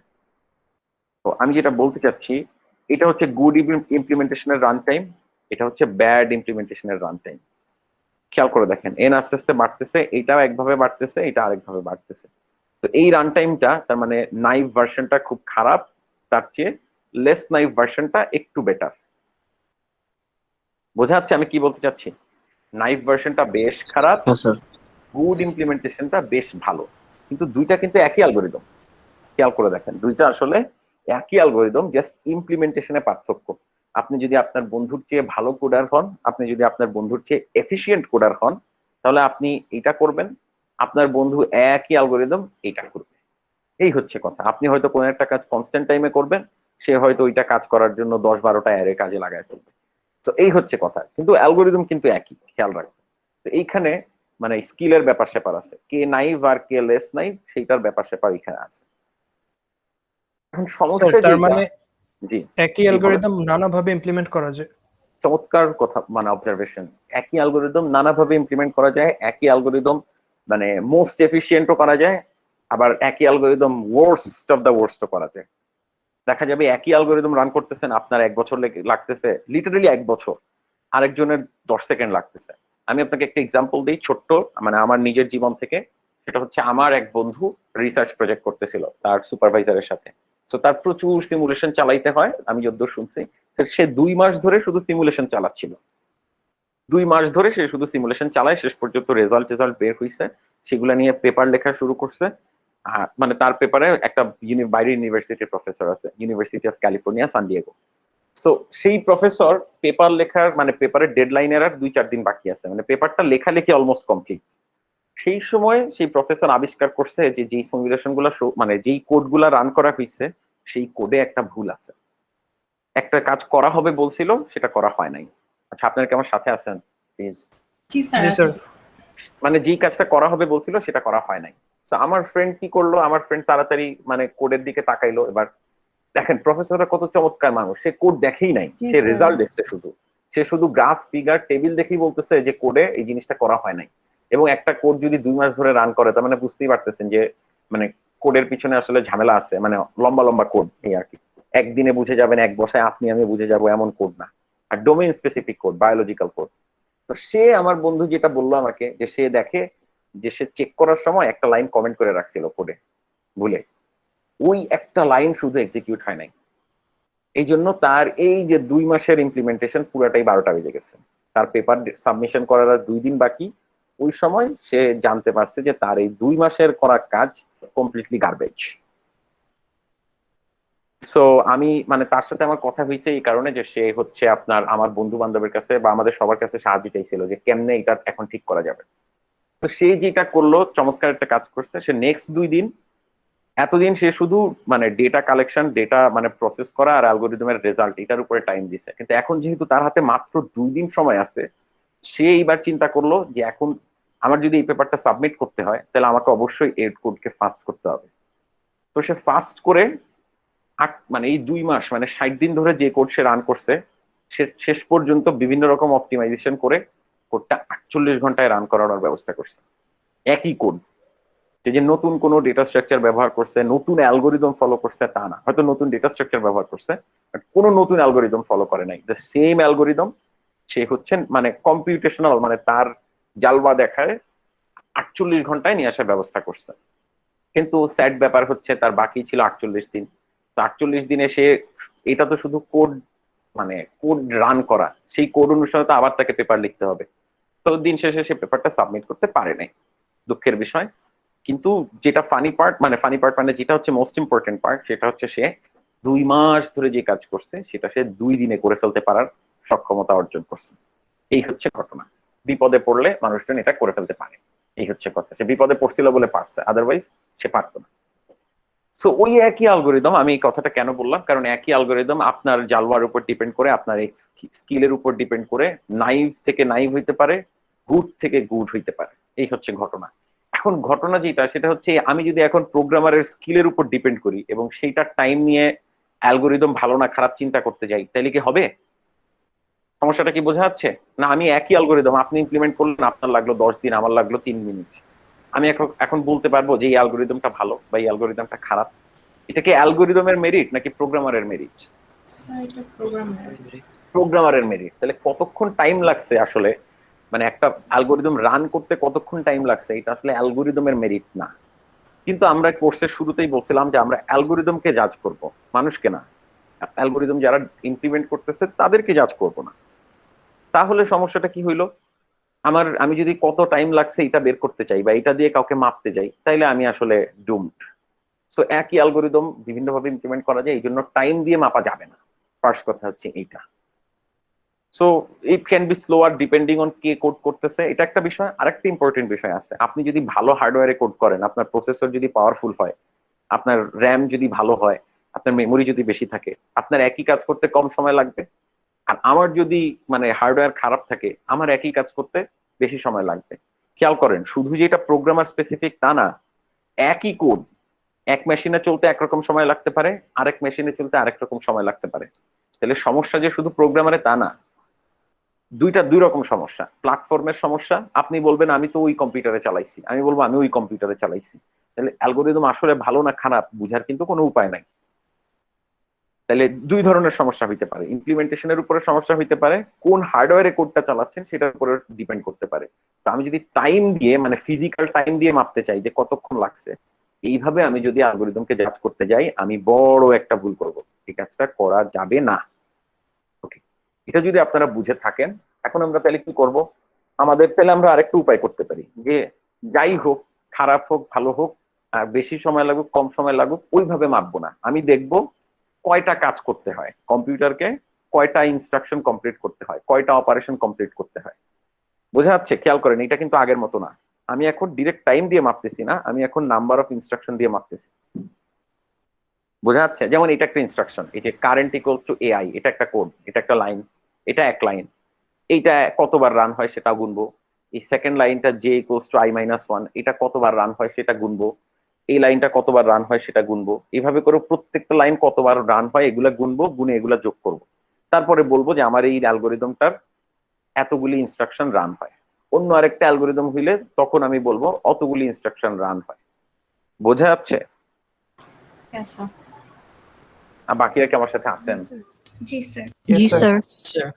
আচ্ছা প্লিজ দেখেন, আমার মানে এই কোর্সটা নেওয়ার, এই কোর্সে আপনাদের পিছনে টাইম দেওয়ার সবচেয়ে মানে স্লাইড নতুন করে ডিজাইন করার, কন্টেন্ট ডিজাইন করার একটাই মোটিভেশন, সেটা হচ্ছে আপনারা আমার কোর্স থেকে কিছু শিখতে পারেন কিনা বা আমি আপনাদেরকে কিছু শিখাইতে পারি কিনা।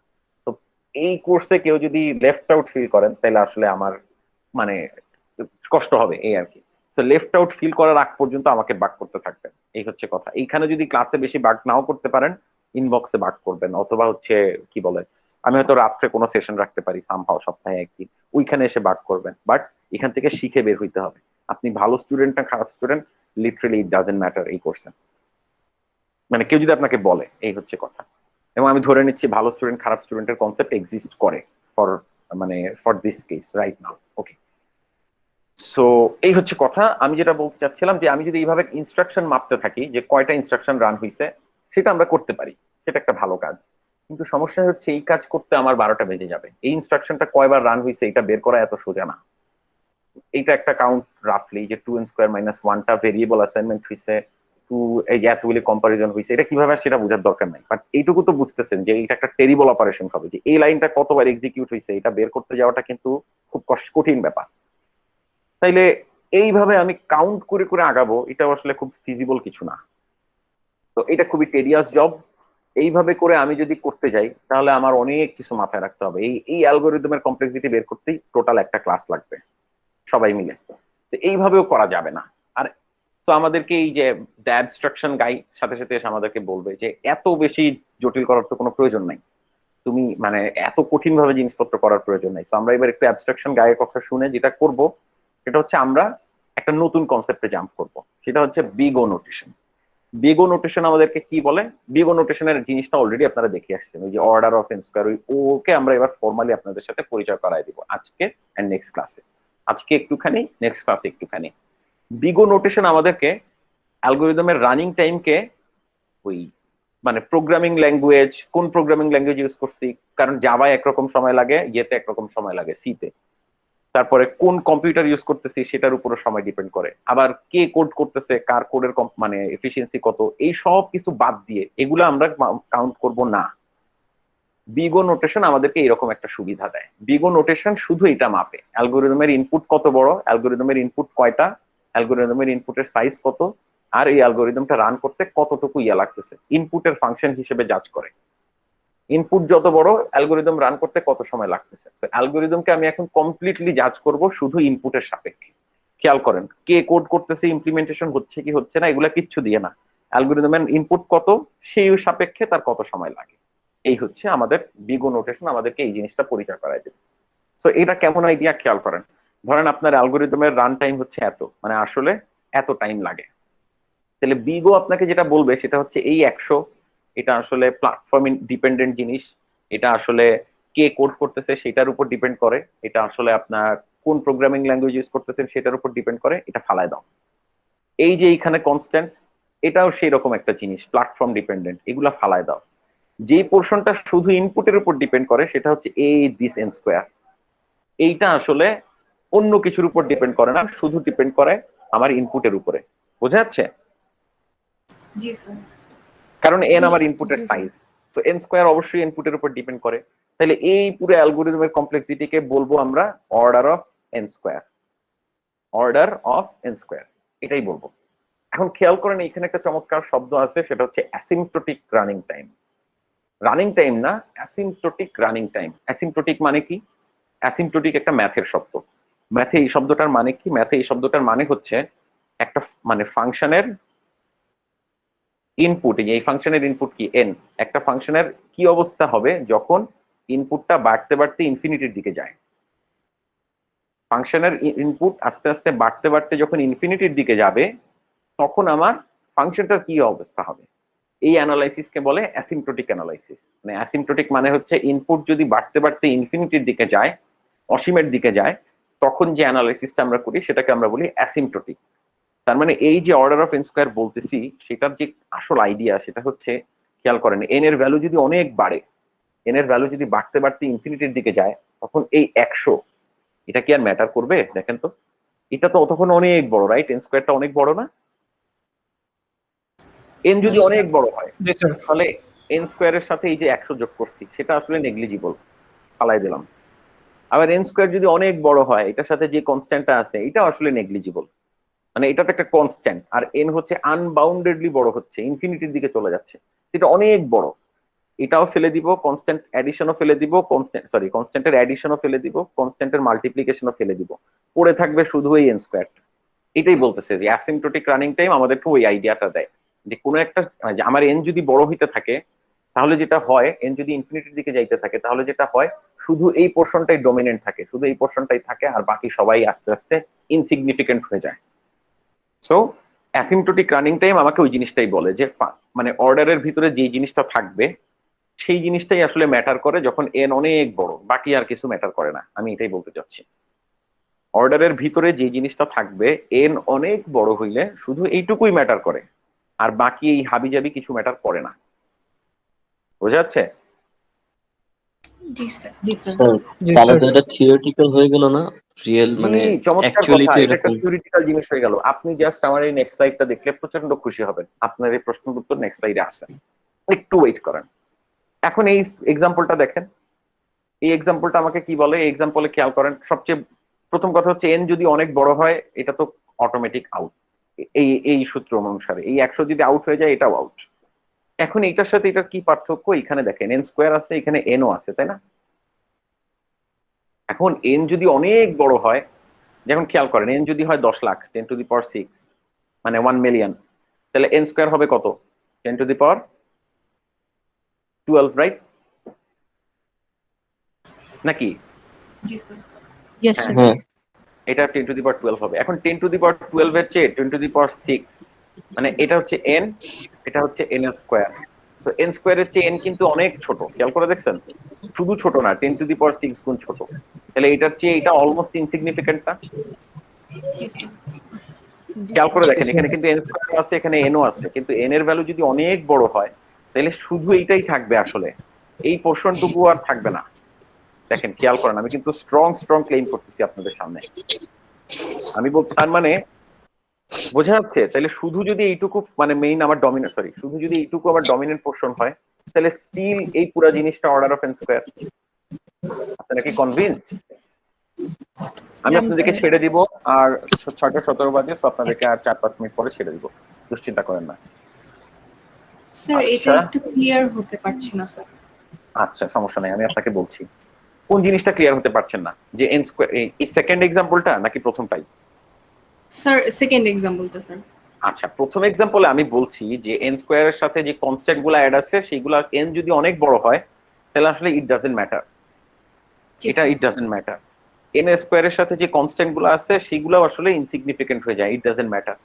তো এই একই জিনিস আমি যদি সেকেন্ডটার ক্ষেত্রে খাটাই তাহলে এই 0.060 ডাজন্ট ম্যাটার, শেষ। 12.7 ডাজন্ট ম্যাটার। নতুন যে আসছে সে হচ্ছে এই পোর্শনটুকু, এই পোর্শনটুকুর ব্যাপারে নতুন করে কথা বলতে হবে, তাই না? জি স্যার। এখন আমি যেটা বলছি সেটা হচ্ছে n যদি অনেক বড় হয়, n যদি ধরেন 1 লাখ হয়, ওই যে 10 লাখ হয়, তাহলে n স্কয়ারের ভ্যালু হচ্ছে, আপনি যদি গ্রাফ প্লট করেন দেখেন n স্কয়ার মানে আপনি এখানে ধরেন n দিলেন আর এখানে হচ্ছে এই জিনিসটার ভ্যালু দিলেন n স্কয়ার মাইনাস 5। তো n এর ভ্যালু যদি ধরেন এখানে 1 লাখ, কথার কথা, তো 1 লাখের স্কয়ার মানে হচ্ছে কত?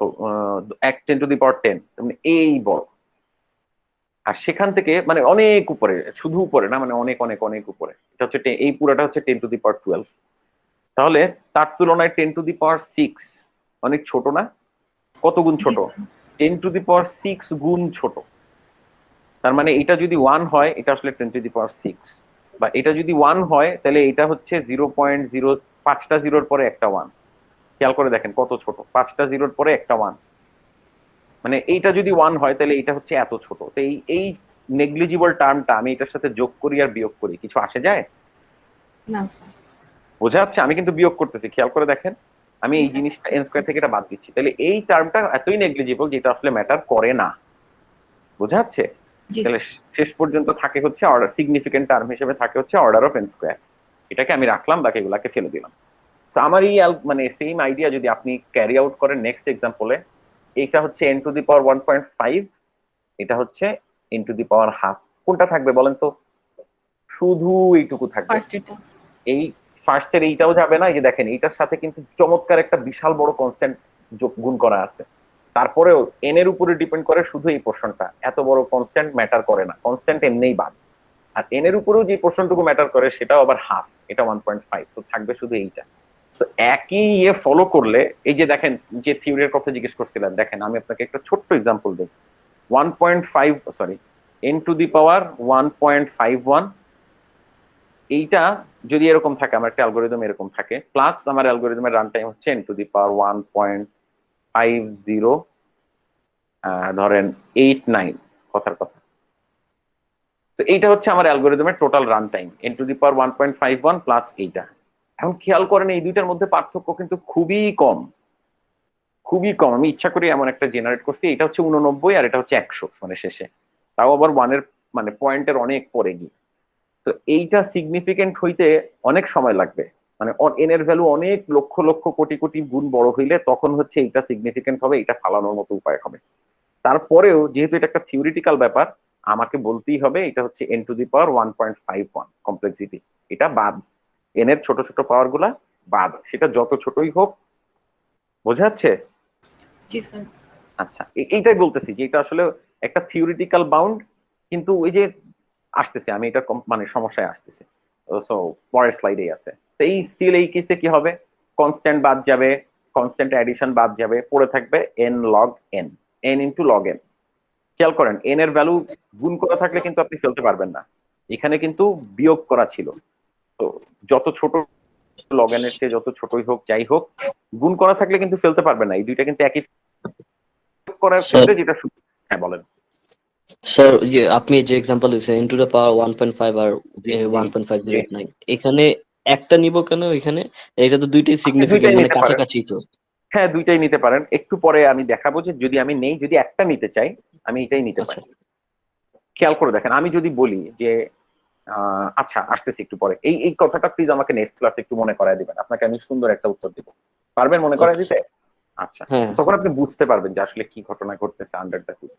তো আমি জাস্ট বললাম যে আমি একটাই নিব তা না, মানে আমি যেটা আপাতত এইটুকু ঠিক করে রাখেন যে এইটাই আসলে আমার সিগনিফিকেন্ট পার্ট, এটা আসলে not significant right now. Sir এটা একটু এক্সপ্লেইন করা যায় যদি আমরা এইভাবে লিখি যে n টু দি পাওয়ার 1.51, সেক্ষেত্রে এটা আমরা হ্যাঁ। লিখতে পারি n টু দি পাওয়ার 1.51, সেটা এটাকে যোগ n করলে point- 2 হ্যাঁ। n টু দি পাওয়ার ওই যে 5। দেখেন এখন হ্যাঁ, আমি ওই টুটাকে যে ফেলবো, ওই টুটাকে ফেলার জন্য তো আমার কনস্ট্যান্টটা লাগবে, ওই কনস্ট্যান্টের ডেফিনিশন কি আমি আপনাকে দিছি এখনো? দেই নাই।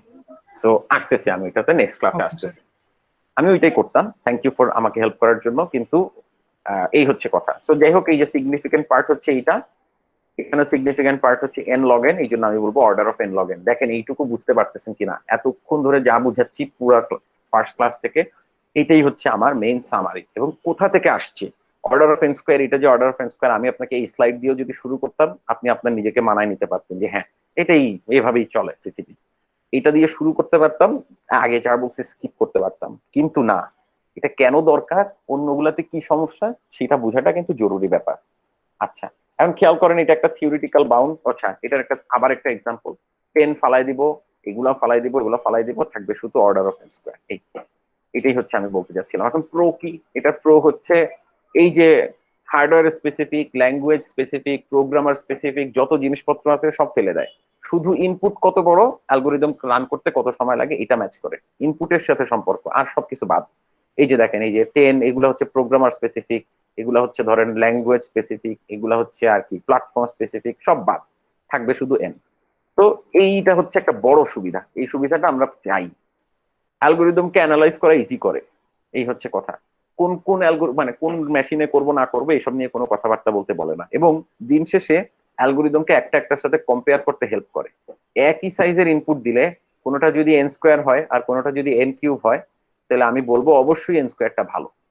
খেয়াল করে দেখেন, অন্য কিছু নিয়ে কথা বলতে হইলো না, শুধু ইনপুটের সাইজের সাপেক্ষে অ্যালগোরিদমকে আমি জাজ করতে পারতেছি, একটা n স্কোয়ার একটা n কিউব, অবশ্যই n স্কোয়ারটা ভালো, জাজ করে ফেলতেছি। কন কি? কন হইতেছে এটা অনলি মেক সেন্স করে যখন n অনেক লার্জ। অ্যাসিম্পটোটিক অ্যানালাইসিস তখনই সেন্স মেক করে যখন n অনেক লার্জ।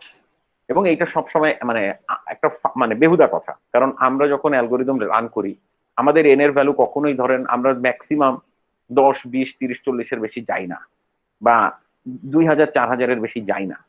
সো এইটা একটা থিওরিটিক্যাল বাউন্ড, আসলে আসল কথা হচ্ছে এটা একটা থিওরিটিক্যাল বাউন্ড। এটা যে শুধু থিওরিটিক্যাল বাউন্ড এবং n স্কোয়ার বানেই যে শুধু ভালো, n কিউব মানে খারাপ, এটা কিন্তু না। এটা নেক্সট ক্লাসগুলোতে আপনাদেরকে আমি আস্তে আস্তে দেখাবো বিভিন্ন অ্যালগোরিদমের সময়।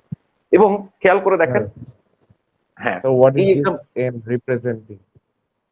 দ্য n আগের ইজ example রিপ্রেজেন্টিং এ তো দ্য যেমন ইনপুটের digit- the number of inputs অথবা ইনপুটের সাইজ, ইনপুটটা কত বড় অথবা কয়টা ইনপুট দিচ্ছি। খেয়াল করেন n স্যার হচ্ছে, যে ইকুয়েশনটা ছিল স্যার, ওটা জেনারেট করছে কিভাবে? যে মানে অর্ডার বের করার জন্য যে ইকুয়েশনটা আমরা নিয়েছিলাম, অপারেশনসটা, ওরা কি সফটওয়্যারটা দিয়ে বের করা হয়েছিল ওটা? কোনটা কোনটা, এই যে এইটা হ্যাঁ, এই যে মানে লেফট সাইডের এই যে অপারেশনস, নাম্বার অফ অপারেশনস গুলা, এগুলা কিভাবে বের করছিল? ও এইটা কোনো কোনো না কোনো একভাবে বের করছে, ধরেন এটা এটা আমাদের এক্ষুনি মানে জানার বিষয় না, মানে আমি নিজেও আপনাকে স্কিপ করাই দিচ্ছি, মানে আপনাকে ডাউন প্লে করতেছি ডিরেক্টলি। এই ব্যাপারে আমরা পরে কথা বলবো, নট ইন ক্লাস। তো এই হচ্ছে কথা। যেমন খেয়াল করে দেখেন, তারপরও আচ্ছা এইখানে দেখানো যাবে না, এটা অন্য সাইডে আছে, আপনাকে ডাউন প্লে করলাম, মন খারাপ করেন না। খেয়াল করে দেখেন, আমার এই Okay, থিওরিটিক্যাল বাউন্ড আমাকে কি বলে, আমার এই থিওরিটিক্যাল বাউন্ড বলে যে আমার একটা অ্যালগোরিদমের কমপ্লেক্সিটি মানে রান টাইম যদি এইটা হয় যে 10 কোটি n, আর আরেকটা যদি হয় n স্কোয়ার, আমার এই অ্যালগোরিদম মানে যে অর্ডার অফ ক্যালকুলেশন আমাকে বলবে এটা হচ্ছে অর্ডার অফ n আর এটা হচ্ছে অর্ডার অফ n স্কোয়ার। মানে আসল রানিং টাইম হচ্ছে এটা 10 কোটি n আর এটা হচ্ছে শুধু n স্কোয়ার। তো আমি যদি অর্ডারের ক্যালকুলেশন করি আমি কিন্তু বলবো এটা ভালো, এটা খারাপ, তাই না? জি হ্যাঁ স্যার। স্যার। হ্যাঁ, স্যার। আমরা কিন্তু এটা বলবো। কিন্তু সমস্যাটা কি? সমস্যা হচ্ছে 10 কোটি এন তো অবশ্যই আমি জানি এন স্কোয়ারের চেয়ে 10 কোটি এন খারাপ, বেশ খারাপ। যতক্ষণ এন 10 কোটি না হচ্ছে ততক্ষণ পর্যন্ত এইটা কিন্তু আসলে খারাপ, 10 কোটি এন খারাপ। এন এর ভ্যালু যদি 10 কোটি হয় তখনই হচ্ছে এই 10 কোটি এন আসলে 10 কোটি স্কোয়ার হবে। তার আগ পর্যন্ত এন স্কোয়ারই আসলে ভালো, এটাই খারাপ। কিন্তু যেহেতু থিওরিটিক্যাল বাউন্ড এবং যেহেতু আমি ওই জিনিসপত্রগুলোকে স্কিপ করে যাচ্ছি, মানে আমি যেহেতু শুধু ইনপুটের সাপেক্ষে ম্যাচ করাইতে চাচ্ছি, এই জন্য আমার মানে এই মানে অর্ডার অফ এর যে ক্যালকুলেশন সেটা আমাকে বলবে এইটা খারাপ, এটাই ভালো।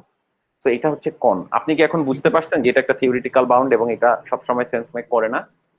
হ্যাঁ স্যার, এটার ইউনিটটা কি নেয়? টাইম, এটা টাইম কমপ্লেক্সিটি, তো এটা টাইমের কি ইউনিট নেয় কিছু, নাকি খেয়াল এরকমই করে থাকে দেখেন, এটা? আমি এটাই বলতেছিলাম আপনাকে যে আচ্ছা তাহলে আমরা আজকের ক্লাস মানে লেকচার হচ্ছে এখানে থামাবো।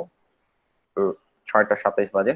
লাস্ট আপনার কোয়েশ্চেনটার উত্তর দিয়ে নেই, সেটা হচ্ছে কোনো টাইম ইউনিট নেয় না। খেয়াল করেন, ইউনিট দিয়ে কিন্তু আমরা এতক্ষণ মাপতেছিলাম, এই যে ইউনিট দিয়ে কিন্তু আমরা মাপছিলাম হচ্ছে দেখেন লেকচার 1-এ, এখানেও মাপছি। তো এই যে এই যে কই গেল, এই যে টাইম ইউনিট দিয়ে আমি মেপে দেখছি যে দেখেন এই অ্যালগোরিদমটা এইভাবে মানে একটা ইমপ্লিমেন্টেশন এইভাবে পারফর্ম করে, টাইম লাগে এত, আরেকটা ইমপ্লিমেন্টেশন এইভাবে পারফর্ম করে, টাইম লাগে এত। এখন টাইমের ইউনিট দিয়ে যদি আমি মাপতে যাই তাহলে সমস্যা হচ্ছে যেইখানে মাপতেছি সেই স্পেসিফিক জিনিসপত্র চলে আসবে, কোন অ্যালগোরিদম, কোন ইমপ্লিমেন্টেশন, কোন হার্ডওয়্যার, কোন প্রোগ্রামিং ল্যাঙ্গুয়েজ, এরকম নানা কনসিডারেশন চলে আসবে। এই কথা থেকেই বললাম যে টাইম দিয়ে মাপাই যাবে না, কত সেকেন্ড টাইম লাগছে সেটা দিয়ে মাপাটা উচিতই হবে না। এই জন্য আমরা একটা অ্যাবস্ট্রাক্ট কনসেপ্টে চলে গেছি যে একটা অ্যালগোরিদমের ইনপুট যদি হয় এন সাইজের, একটা অ্যালগোরিদমের ইনপুটের লেন্থ যদি হয় এন, ইনপুটের সাইজ যদি হয় এন, অথবা ইনপুট যদি হয় এনটা, একই কথা দিন শেষে এগুলা, যদি হয় এন তাহলে আসলে কত সময় লাগে, এই হচ্ছে কথা। মানে একটা অ্যাবস্ট্রাক্ট আইডিয়া আর কি। এন এর জন্য মানে এন এর সাপেক্ষে রান টাইমটা কোন ফাংশন দিয়ে চেঞ্জ হয়, এই হচ্ছে কথা।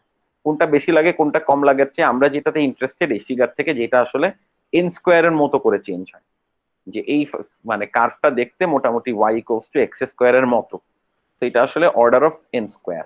এই চেঞ্জটাতে আমরা ইন্টারেস্টেড, কত টাইম লাগতেছে এক্স্যাক্টলি ওই ইউনিটটা নিয়ে আমরা এখন আর ইন্টারেস্টেড না।